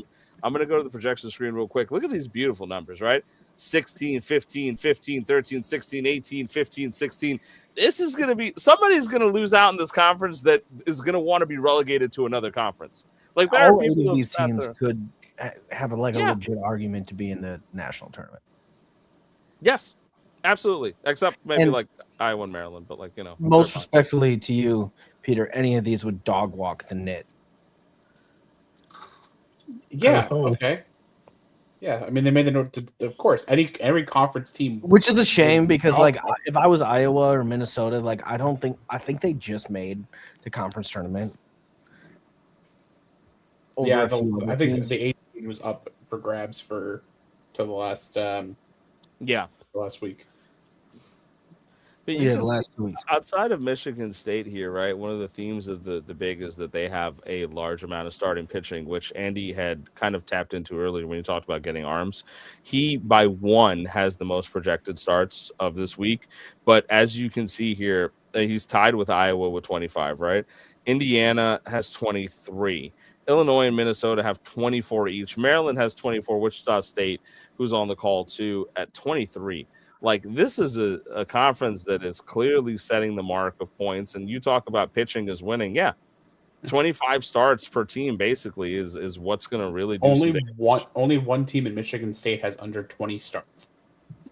It has under 23, right? That's insane. And you look at the starting pitching. I mean, Penn State here with 420 starting pitching points per week and still getting outdone by that on the hitting side, right? But it's just that's insane numbers. And to what Chuck, I'm gonna see if I can put this up here because just as a pointed comment, Illinois has been down recently. If you look at the last 30 days on the Illinois Fighting Illini over there, only 116 starting pitching points for the last 30 days per week, and that is the worst as to what's going on in this conference. So they could be getting cold at the wrong They've been time. going through it. Yeah, and this is a rough one because, like, if you get cold right now, I mean, they're going to make the Natty as well as an ad hoc, so they may be able to bounce back in time, but everybody wants to win their conference, right? And, I mean, you know, Andy, I know you said you don't want to be the favorite, right? But what are your thoughts here looking at this? So I'm actually kind of surprised that I'm only projected 25 starts. That kind of feels low to me because I have 18 starting pitchers on my team. Yeah, not So- all of them have, but a lot of these guys haven't had the second start of their week. Like you're gonna, because I was looking too. I was at like 28, but I still have like 4 or 5 guys that don't have a second start scheduled. Yeah, I don't know. Anyway, I think I set my team up to win it. I think I'm the number one scorer in the league. I think both Illinois. I think a couple of us scored more than DBU scored last year, and he was the number one scoring team last year. Mhm. But I was the only one that eclipsed 33,000. I don't know, but it's just any one of these teams could beat anybody. Like Michigan could beat me. Like they're a good team. It's Michigan? tough. And Michigan State, sorry. Michigan did beat me. Nobody. Michigan did beat me actually. So A long time ago. but I think it's Indiana State, Illinois, they're really good. But Maryland is also really good. I think outside of the top 3, I think Maryland is the team to watch out for. And they got to get past Wichita, Wichita's also really good. I don't know. There's just no bad teams in this top 8. And it's really interesting too that either I think if the tournament plays out, I would have to play Varno in the semis if all the favorites prevailed. Which the championship? Who's that? You have to play them in the You championship. would play Illinois in the semis. Yeah. So I would have to play Illinois in the semis. So yeah, it's such a tough road too. Yeah, I mean, you've got Minnesota. I mean, I know Wichita State said they're being kind, but they've projected Minnesota to have the highest point total of the entire week, which as a 7 seed, I mean, that is and this is not me casting doubt on the projections. This is me kind of speaking to the fact that that is a scary, the opposite of the Big East in that regard, where this is dangerous. I mean, if your 7 seed can go ahead and run the gauntlet, that's trouble. And it's very possible that obviously these numbers again are not perfect. Like as Andy alluded to, some of the starting stuff is not updated. We don't know for sure, but that's a big week for Minnesota. That's why they might be picked as the favorites. But then you also have Wichita State projected to score more than Penn State right off the bat, and at least keep on pace with the number 1 seed Indiana State, who we've already established is not going to win. So there's a lot that could happen here, and I for one am super interested in it. I wouldn't want to be in this. I wouldn't want to be in the big. I wouldn't want to be in the back. No, I know. A very popular conversation in the Big Ten group chat is a team being like, "Wow, guys, I'm top 5 in scoring this week, and I'm losing." Oh, so playing Penn State. Yeah, literally, it's just a bloodbath. I'll just say this: Maryland just beat Illinois in head-to-head last week. Yeah, so there's as Chuck pointed out too in the chat, Illinois has been down. This is now just a matter of getting hot at the right time. And they would have beat me, if they played me last week. So let's see. This is gonna be fun. This will buckle up. Who we taking out of this? Yeah, so that's just now we gotta do a little round table here. I think this is going to be one of those where something weird happens, and I do think looking back at the numbers, I want to point out that number 2 in the last 5 weeks is Wichita State. So I think for fun, I'm going to give Wichita State a good chance here. And maybe, Matt might think I'm jixing him, but I think they have a good a shot as any to win this conference tournament. I think it'd be fun. taking the winner of the 4-5 matchup. Yeah, I'm also going to take Wichita. I think they're going to run the gauntlet here.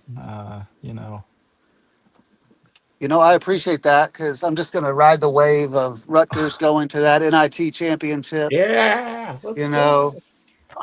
There's so much big. Not to mention Oregon State's going to win the pack. UConn, you're going to make a run all of a sudden.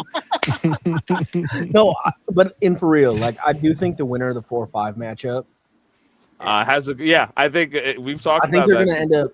Whoever wins the 4-5 matchup is going to end up in the conference tournament. And Peter, that's last on you. I mean, you're co-commissioner over there. Who do you like out of this for winning your conference? My fellow cornmen, please cover your ears. I'm Wichita State is my dark horse, but I am picking Penn State to win. Yeah, I think Penn State's like, because I mean, no shade to Michigan State. I think they're the easiest matchup in the first round just because of the lack of starts. So I think like Andy, I think you got to be at like 75-80%, and you just got to avoid the blow-ups just because he Yeah, doesn't it's have a a good lot of thing I starts. good thing I traded Sanchez. Yeah, no kidding. That guy sucks. But I do think the winner of the 4-5 matchup will play Penn State in the championship. I like that. I think that that's a really reasonable take, honestly. All right. Speaking of one bloodbath to another, let's go to the Pac, I hate this where conference. another rough, tight conference here. I mean, if the big is the number one conference, the Pac a very strong number two here, and that speaks to some cold streaks for some of the guys recently, but basically everyone in here being a real contender. I mean, their 8 seed has been the third highest scorer over the last 5 weeks. We know who Oregon State is, right? And Arizona State, Hawaii, Portland Pilots, Cal. Cal is your commissioner, right, Benny? Yeah, Portland had the best deadline. Yeah, and In case anyone was curious on my opinion on the deadline. you can see a solid 9,200 over the last 5 weeks on average from San Diego. Well, overall from San Diego. I mean, the Shockers are picking the Oregon State Beavers to win. They've had them favorites with Hawaii, who can get real hot.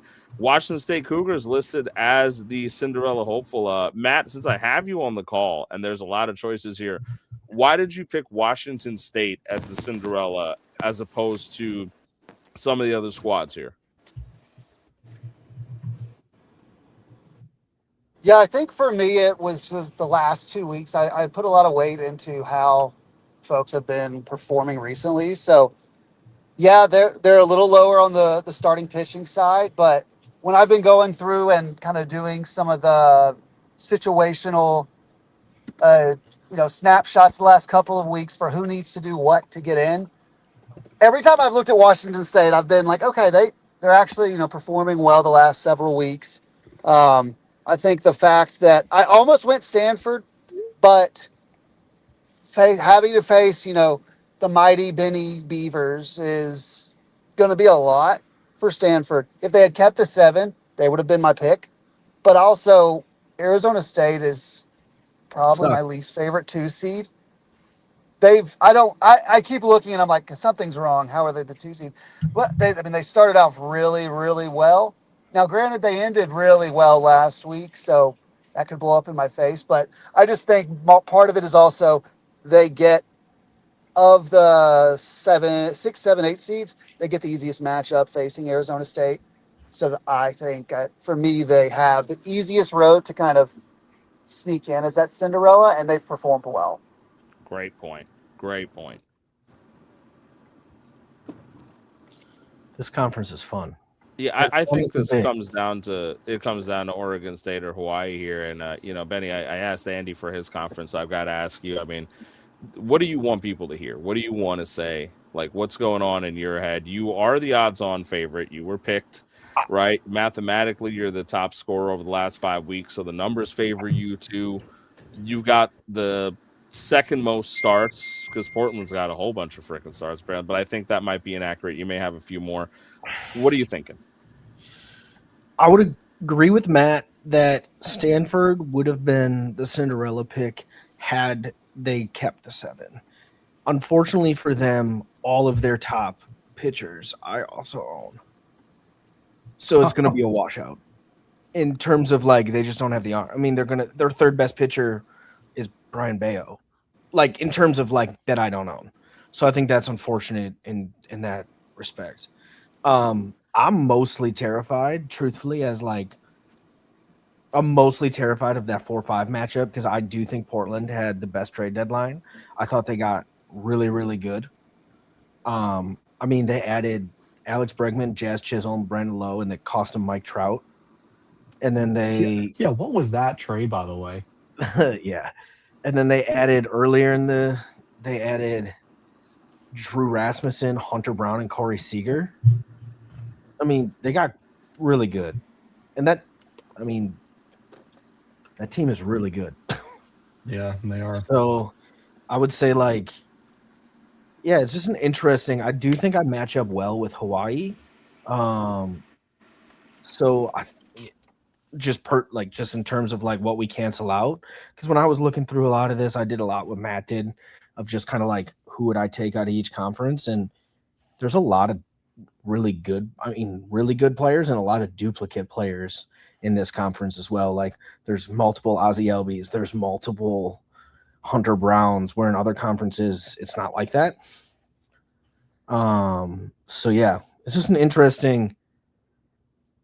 I don't know. It's going to be a bloodbath, but I think if health prevails, myself or Hawaii, we've scored the most over the course of the season.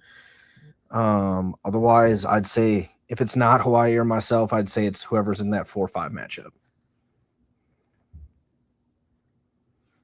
Yeah, I don't want to jump necessarily right to just calling everybody for what they're thinking about, but I also find that I'm glad you're going to eliminate the Cardinal, because I'm big on the fact that they're too fucking pretentious because they're the Cardinal instead of just Cardinals. I mean, that's kind of screwed up. But Arizona State, I mean, to what Matt was saying, I mean, they got at least a strong performance last week, but they have cooled off significantly, sort of like Illinois, maybe peaked at the wrong time. And I agree with your analysis completely that if Stanford had been the 7th seed, they may have had a much different path, because I do think that whoever faces Oregon State in round 1 is going down just based on the volume of the pitching they have on their team and the way things are going to work out.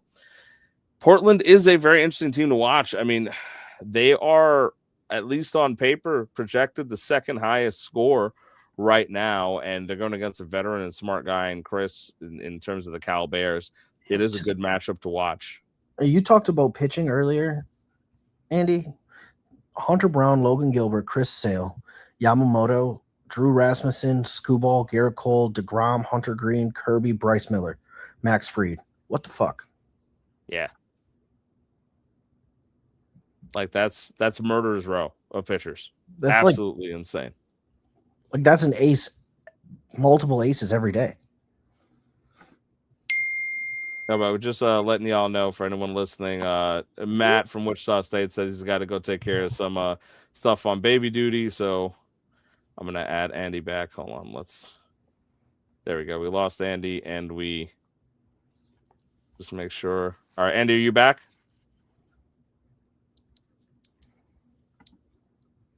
We'll figure that one out real quick. But Matt's stepping away, so he just wishes everybody good luck to the rest of the tourney teams. Andy, can you want to give it a shot?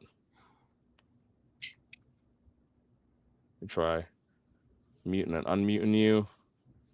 I'll try to get you back on if you have to disconnect and reconnect. But look, I think that this conference is going to come down to Oregon State or the Hawaii Rainbows. I mean, Peter, do you have any thoughts on here? Do you have anything you want to throw out? Yeah, I think Stanford Cardinal they're going to run the table. Absolutely trounce the number 1 seed. No, I'm just kidding. I'm just kidding. It's Benny's tournament to lose. Let's be honest. Like I respect Hawaii, and they really when they got that team was in rough shape, real bad shape. But I respect what they've done, but that's Benny's conference to lose. I think when I was at the trade deadline, I tried to look around the conference and just take like the top 8 to 10 pitchers and just try to acquire pitchers that other people had that I knew I could just cancel out. And that's why I made that trade for Aaron Judge, and I did that other stuff because I was just like, I like my next 5 if I can get rid of these 5. Andy, we're going to test out. Could you hear me? I can. Yeah, all I right, don't know what beautiful. that was about. All right, so now that we got you back, if you can see the screen okay, can you give me your thoughts on the pack? Yeah, I think Benny's going to run the table. I mean, again, it's pitching. He has elite guys. Who was that team, Benny, you were just telling me about, and I could not respond?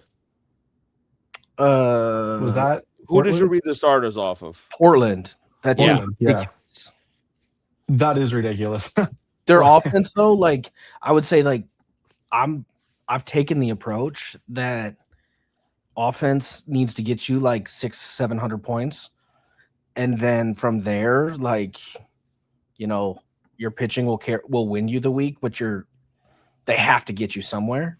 And I know Portland is one of the worst offense. Like they have one of the best pitching staffs, but I'm pulling it up right now. But they have one of the worst offenses in the pack. I feel like my offense rarely gives me more than 5, but Or something.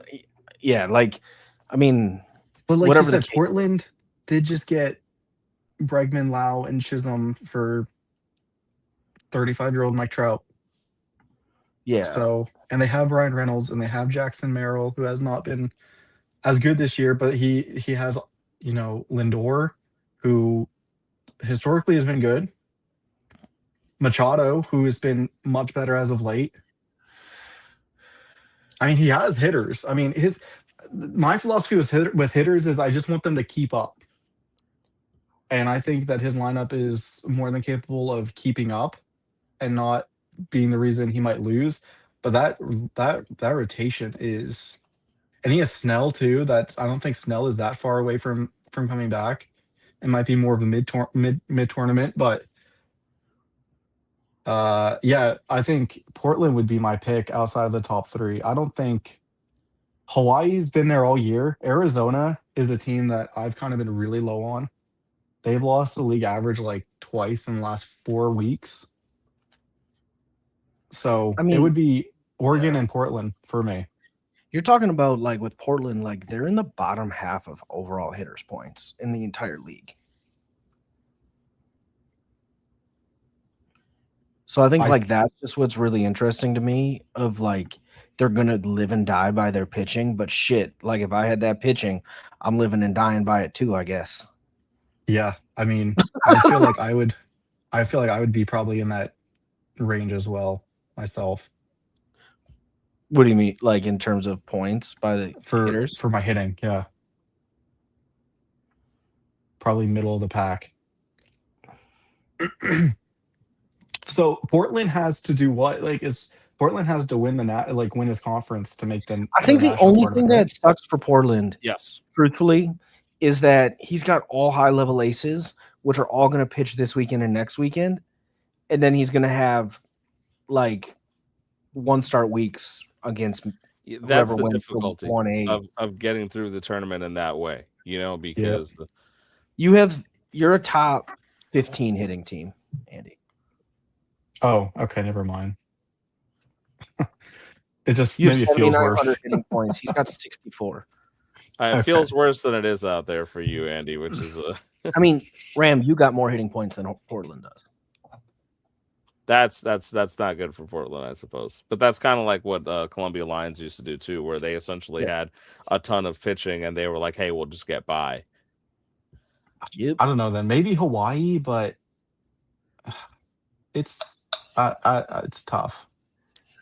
I don't know. Like I said, I think the unfortunate thing is for any of the teams like Portland or Cal is that like all your aces are going to go, and then he's going to have 1-star weeks for everyone, which I think makes it challenging. You got to get a bunch of mid guys. Got to have a bunch of Arizona State pitchers. 40 Shane Bozes. Hey, that's a legend. You respect. But yeah, I think Oregon State would be my pick though, pretty convincingly. I agree. I mean, I very much think this is his to lose in that way. And when I do, I would just like to say for all those people out there that think this is a better conference than the Big Ten, it's not. It's not. It's not. I think the hardest thing about it is top to bottom. When you look at the actual like conference standings, the Big Ten has some. Let me respectfully unload. They have some shitty teams. I understand. You could say it. But look, you guys have guys competing for the Natty. We got guys crushing it in the nil. Okay, we're different. We've got competitors everywhere. What's up? I said you guys have guys that are trying to get to the conference tournament and can't. We got guys that are tanking for the nil and stacking up for that. So we got competitors everywhere.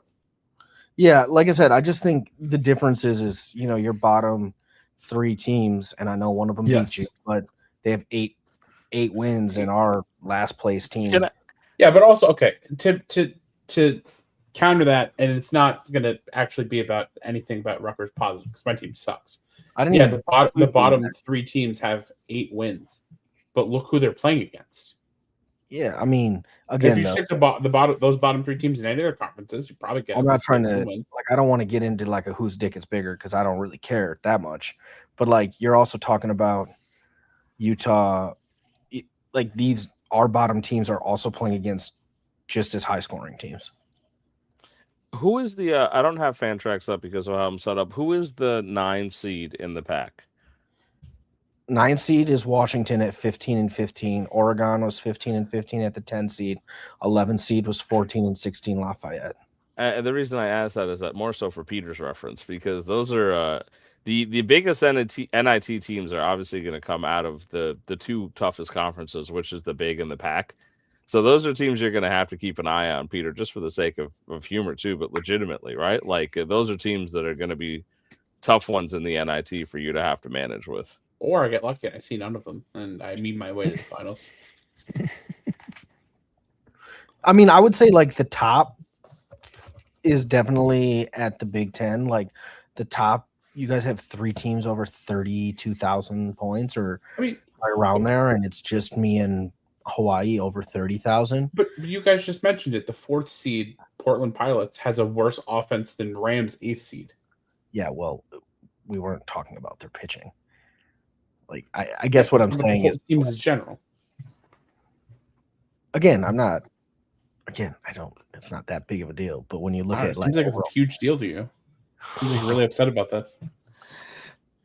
All right, so moving on off the pack, we're gonna go to after some 2 really strong conferences. We're going to the SEC, so we're going back to the regular world here. And hypothetically, this is the strongest conference. Hypothetically, Benny's running a marathon tomorrow. But, hypothetically, I'm running too. Exactly. So let's take. But let me give some respect and love here because Vanderbilt strong ahead here. They are also second over the last 5 weeks in their own conference to the Mississippi State Bulldogs. The Shockers are choosing the Mississippi State Bulldogs to win. This is non-number 1 seed to win. Kentucky Wildcats listed as the dark horse as the number 4 team. Very interesting mix of teams here. These teams don't get talked about that much when it comes down to the national scale because most people are not necessarily looking at them as major threats. However, Vanderbilt and Mississippi with near 10,000, I mean, they're ranked and they've been getting votes and attention. They're obviously high-scoring teams. Mississippi State is 21-0 over the last 3 weeks against all of their tournament teams. I can see why they're being picked to go on. And a lot of that comes down to the fact that he has 31 projected starting pitching starts and almost I think, and almost a 2,000 point projection, not the highest projection in points, but I think that's the highest start projection. And that comes down to that's just a big number right there, folks. I mean, but just for record's sake, I mean, you can see Auburn on the side here, the number 3 team with 620 hitting points. Auburn leads their conference in last 15 days in hitting points. They are 7th, however, in starting pitching. So if Auburn and Portland Pilots combined, they'd be Gogeta. But since they can't combine, we've got one side that's just hitting here. I know Vanderbilt would be upset if we didn't talk about them, and they've obviously got a real good shot here. Mississippi State, of course, in the same boat here and projected, like I said, the most, almost 2,000 points, one of the highest projections across the initial rounds. Peter, I'll go to you. Do you have anything to say about these guys over here? Yeah, I mean, looking at all these matchups, with the exception of the 2 versus 7 seed, they're all incredibly close, including the one in the 8th seed. So, like, this could be one of the more exciting conferences just because of how close it is. And I do like Mississippi State Bulldogs. They've been pretty much ranked all year. Obviously, Vandy's on the show sometimes. We see him a lot. His team's also very good. But yeah, having 31 starts in a week when somebody has 18, like that's a lot. It's a lot of starts. It's a lot of bullets in that chamber. Yeah, I love Vanderbilt, but as a person, he's a great guy. I fear the idea of that starting pitching deficit. I mean, we talked about. I mean, just to give some perspective here, and this is also towards the Natty for folks, right? I want to go back and show them. This is again the highest conference, right? But look at the starting pitching numbers here: 23, 25, 24, 24. As Peter mentioned, outside of Michigan State, nobody less than 23, right? And here we are in the SEC, and there's one team who's in the 20s, and they're not in the 20s, they're in the 30s in Mississippi State, and everyone else is sub 20. So this conference is kind of run counter to the league for wisdom of hey, pitching wins here, and they're kind of very hitting focused. But this is going to be an interesting one. I mean, it very well could be just the 1 and 2 and nobody else matters, or it could be something where the 4-5 matchup becomes significant again. Benny, what do you think?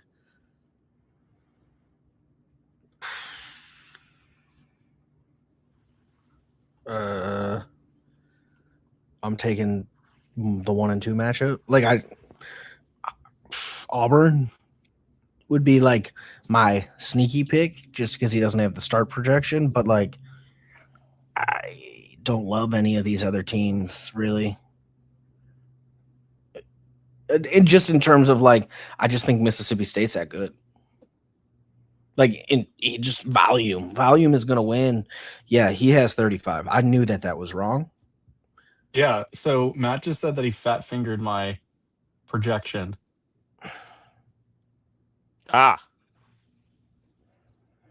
So 35. So you have the most projected. So that makes more sense because I'm that's what I was trying to. I was trying to do. I think that checks for me too. So you have the most projected starts. So that should up my 15,000 too, then, right? In terms of your 1,500. Yeah, the 1,500 point. You'll be closer to that 2,000 number. I would assume so. I would assume so. I don't know though. We will. I'll let him. Anyway, that's not important. But I thought, that's what I was aiming for. I thought 25 was did I not accomplish my goal? It's kind of scary for you there for a second, right? You were like, oh no, did I actually? But yeah, that makes more sense to me actually. So anyway, I got to bounce. Baby's crying. I might be back in.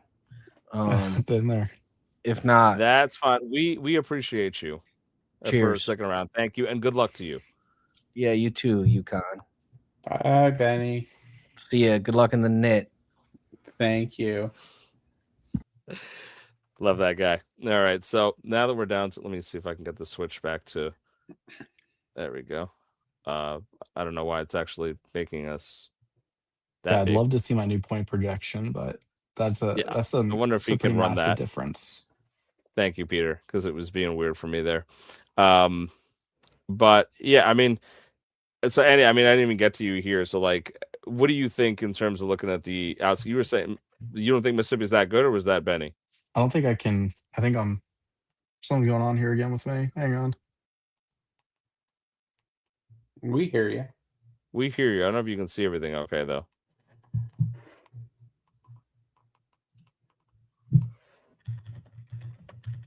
I'll give him a second, if anything.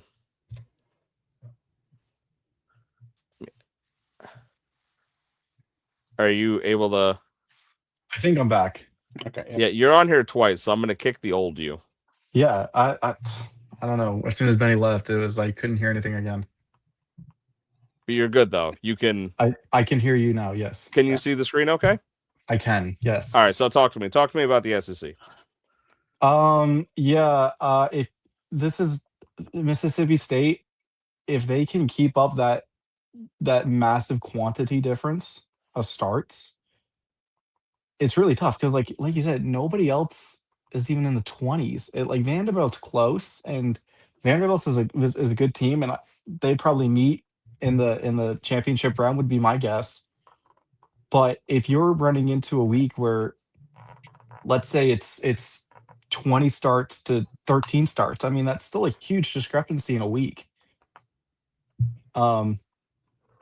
Mississippi State just kind of seemed to have found the blueprint, and everybody else kind of seemed to he was kind of zigging when everyone else was zagging. And you know what? I respect that.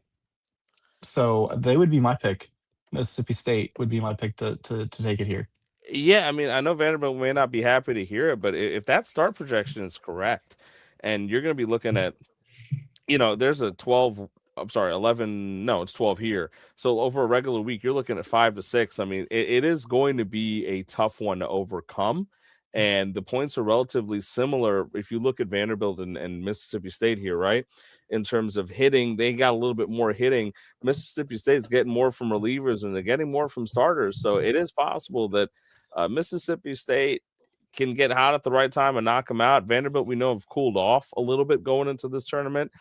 I'm sure they're happy to have an 8 seed to kind of get a warm up going into it, but it's going to be tough if it comes down to 1-2 in the final and Mississippi State can keep that start gap going. But that hitting gap is not large. It's not Right. Correct. It's not like it's Auburn and Mississippi State. Right. I think Mississippi State can dance with Vanderbilt here for sure. Very, very possible, and I agree with you. Peter, any last thoughts before I move off the SEC? No, I mean, like I also think Mississippi State is going to take it here, but pretty much all these matchups except for 2 and 7 are really close. It could go any way. All right, reasonable take here. I'm going to go down to the WCC, which I don't even like talking about, but the Northern Colorado Bears are last year's champion, so they're a returning champion, and they are the number 1 seed, and they have put up nearly 10,000 points across the last 5 weeks. And the point of the matter is, with the fact that their reliever points are number 1, number 2 in hitting across their conference, number 3 in starting pitching. I mean, for me, I joke about the WCC because I don't consider them to be that valid, but the Northern Colorado Bears are obviously a very big contender. Portland State, JT, who I love, is up there too, with number 2 points in the last 5 weeks, and JT is a really solid team. There's always WCC shade. Now, there are contenders here in terms of the top of the bracket. I do think that Northern Colorado is a threat, San Diego is a threat, Portland State's a threat, and UCLA over the last couple weeks hasn't been as strong as like Pepperdine and some of the other teams. They haven't really done much to separate themselves. So I think it comes down to the top 3. I think that JT pays enough attention that his team could do some damage. San Diego is 3rd, even though they're the 2 seed in points, so they can do some damage. And of course, the Northern Colorado Bears, I've said it before and I'll say it again 30 seconds later. They did win last year. They won the whole fucking thing. So there's no way that you can ever count this team out in the conference tournament, let alone the Natty, right? And if I look at the projections here, I mean, the UCLA is listed as the potential like Cinderella. I am more of a thinking other ways than that. I don't know if that's going to work the way it is. But, you look at the projections here. I mean, Gonzaga and Grand Canyon are not necessarily the toughest draws in the first round. So Northern Colorado and San Diego should be able to move on, especially, I mean, if that Gonzaga projection is correct, that is the lowest projection we have of any conference team to this point. And overall, what is he doing here? Yeah, overall, these are the lowest projected scores for any of the conferences to date. So, you've got the Northern Colorado Bears averaging near 1,700 on projection here, which makes sense. They, again, big contender. This is going to be a national team, and Portland State over 1,500, and that's where we're at. I mean, I know Mike is listening, and I appreciate you, Mike, for throwing in don't sleep on my Zags. But again, I want to assess to everybody that is the lowest projected score of any conference team to date. So I wouldn't be putting any of your bets on the Northern Colorado losing the conference or Gonzaga going ahead and completing the unlikely run here. What I will say that's interesting here before I ask the two of you about your thoughts, Cal State Fulton, I believe that's Tony's team. The 1,300 projection here is not too far off JT's Portland State Vikings 1,500. 200 points is a very small margin over the span of 10 days, and that's a pretty high projection across this conference here. It's not implausible to think that Cal State could actually do some damage here, and he was looking to acquire and made some moves around the deadline. I don't know if they necessarily were the right moves to benefit him, but I mean, putting my WCC jokes aside, Andy, I'll go to you. What are your thoughts here about the West Coast Conference? Yeah, I'm looking at Cal State. If I remember correctly, they traded a lot of their seniors, didn't they? I think they moved off some of their seniors, yeah. Which again is like, why? I think, a weird move because they could have definitely won this conference. I think. I mean, yes, Northern Colorado is great. I'm not knocking them, but I think that sometimes it does puzzle me. I'm just trying to see here. So I believe he traded away. Yeah, he traded away Lau, Bregman, and Chisholm for Mhm. Trout. He Well, traded away. that's classic Tony because he's an Angels guy. But he traded away Soriano. Hmm. He traded away Hunter Green. He traded away Logan Webb and Dylan Cease. Hmm. So this is like that is confusing to me because you come I into agree. your matchup as a 6 seed and you're within 200 points, which to me in this extended week, 200 points that's a swing matchup. And in the names that you listed out there, those points could have easily been made up, if not more. I mean, Yes. And he got Freddie Freeman back. Okay, he got Aaron Judge back, but Aaron Judge is not going to do anything for him right now. So he traded away Cease and Logan Webb and got Judge, and that is like a difference in a week of potentially 120 points. Yeah.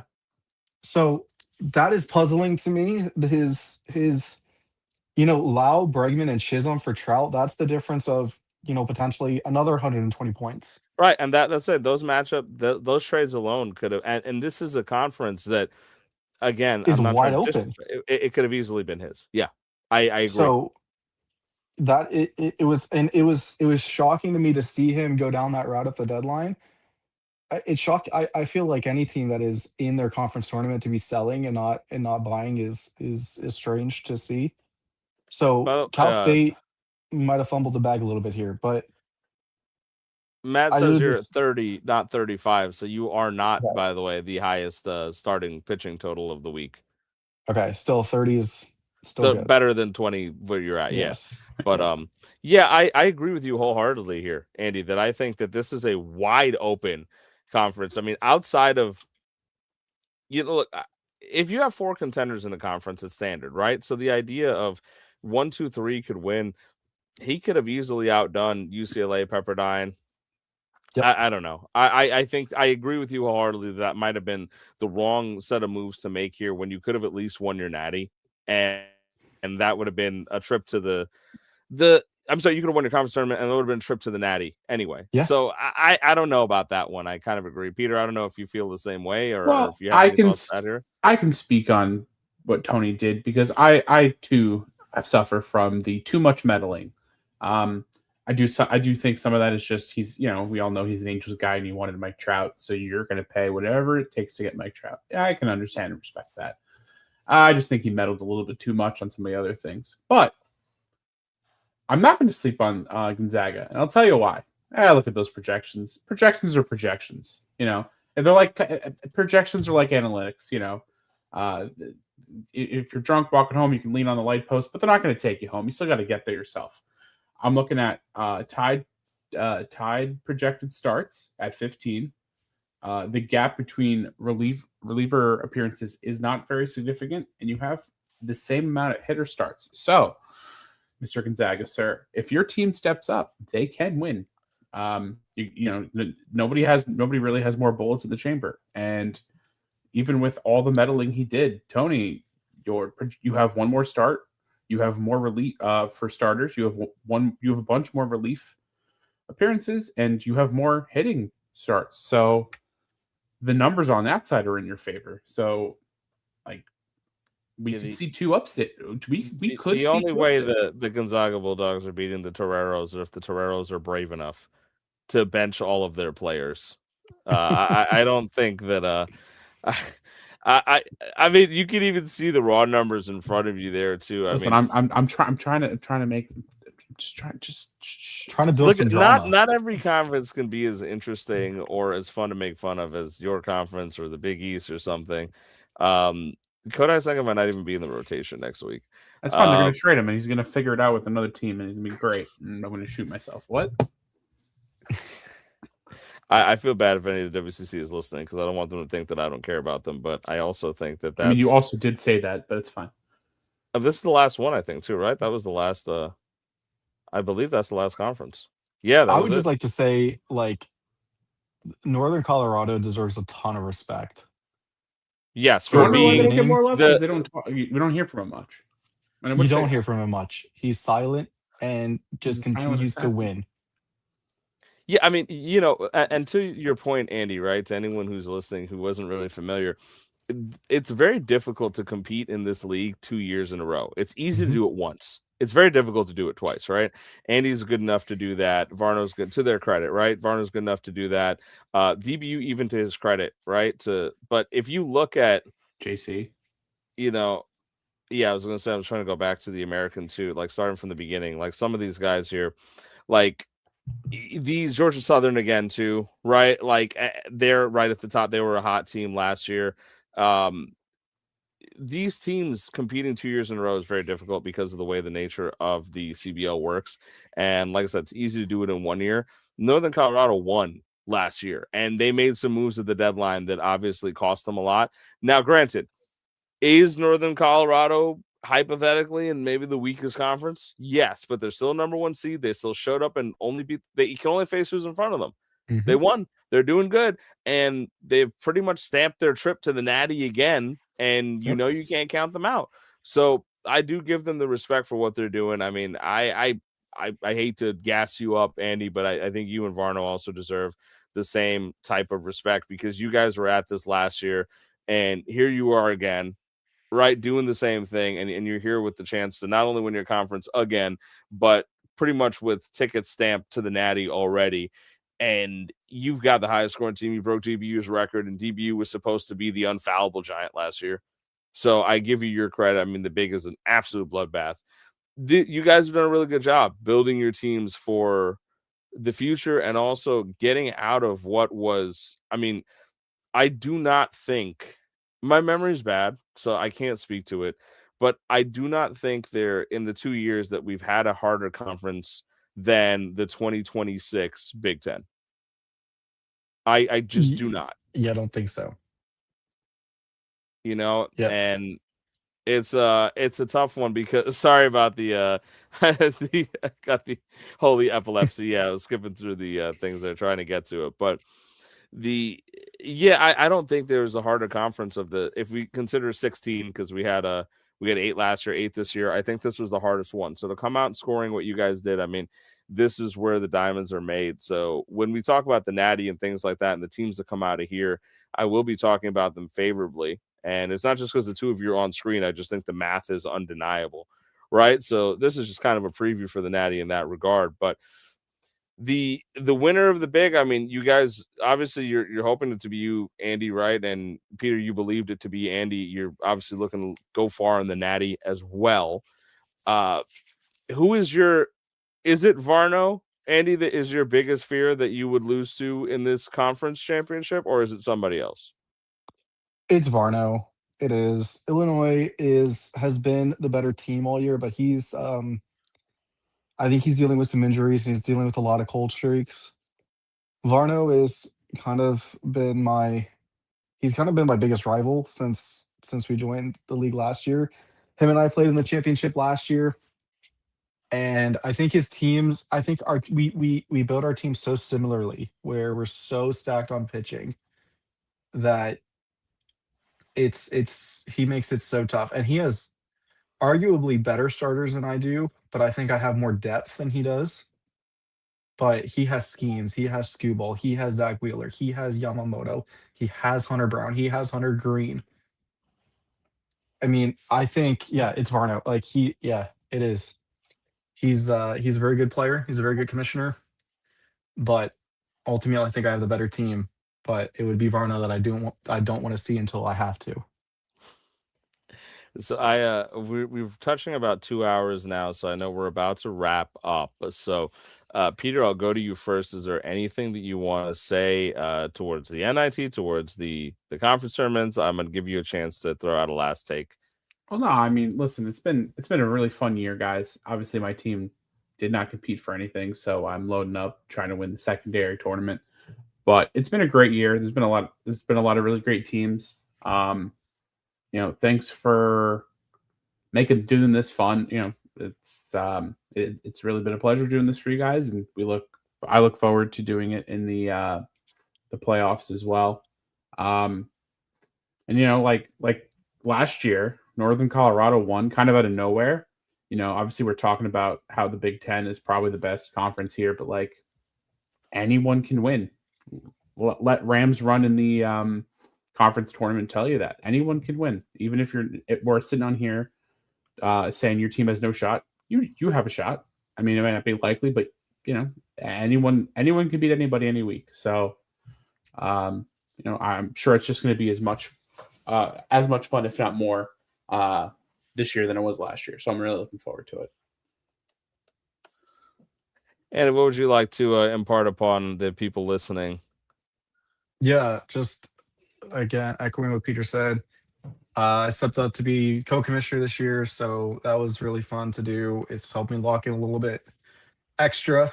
So this season, like this league, I didn't play much fantasy baseball before I joined this league. I had played in a home league that was on year 3, and that was my entire experience of fantasy baseball. But this has been, this league is my 1A. Like this is what I wake up in the morning and check. So I love being here. It's super fun. It's super competitive, super unique. And again, for the national tournament, like again, there's so many good teams. You can look at the conference, and I think you can make a case for 2 or 3 at any conference to say I think that they have a legitimate chance of winning it all. If I had to pick 4, a final 4, I think it would be myself, Duke, North Texas, and Oregon State would be my top 4 going into conference tournaments and then the national tournament as well. But again, could be anybody, and that's the beauty of one single elimination, is it's chaotic and it's beautiful. Yeah, I echo that. Thank you both for your contributions as co-commissioners, by the way. But I'll play company man for a second and just talk about the fact that we're going to have shows coming up recapping these tournaments. If you made it this far, thank you for listening, commenting, supporting. Understand that going forward, as we recap these tournaments, there's going to be talk about the NIT. There's going to be talk about the conference tournaments. I might be reaching out to you to make some statements. One of the things that we had fun with last year in the conference tournaments was that we reached out to some people who may not have necessarily been the most talkative people throughout the years. I read their statements on air, a la wrestling promo style, and I do look forward to doing those type of things again, because I think this is where the uniqueness, as Andy talked about, this is a very different league than what any of us do, even if we're normally used to fantasy. So this is the time for you to kind of shine and have a little fun, and remember that, yes, there's money on the line, but we're all just kind of looking for a laugh and a good time and a story to tell our buddies at the bar. So I want you all to kind of let your characters out, have a little fun, trash talk in the Discord. This is the time to do it. Trash talk in your own channels, by the way. You have your own conference room, talk to each other, have a little fun. We got through the regular season. This is where it starts to get a little more intense. This is where it starts to get a little ridiculous. So be ready to be asked to come on stream. Be ready to get messages where I tell you, hey, can you give me a statement? If you don't want to come on stream, I'll read it for you. Let's get weird. Let's have a little fun. Good luck to everybody in their conference tournaments. Good luck to everybody in the NIT. Continue to set your lineups, because remember that the records and the points have now been set in stone for the draft. So if you were tanking and your name is Chris Cardona and you weren't setting your player lineups because you were trying to get the number 1 pick, you should set your lineups again. Click the 1 button. Make it happen. Make it easy. Set your lineups. Don't set your lineups. Tank in the NIT. Let's have some fun. And let's see what happens. And if we got to do the NJ Cup again this year, we'll do the NJ Cup and we'll talk to Peter about it. But, speaking for myself, for Benny, for Peter, and for Andy, thank you all for joining us. Thank you all for listening in. You know where to find us in the Discord. We'll be here tomorrow. The tournament will start tomorrow because the Mets and the Phillies open up the second half of the season tomorrow night. So be ready to set your lineups. Be ready to go. This is it, folks. The conference tournaments are going to begin. Have a good night. We will see you next week when we review round 1 of the conference tournament. Take care and good night.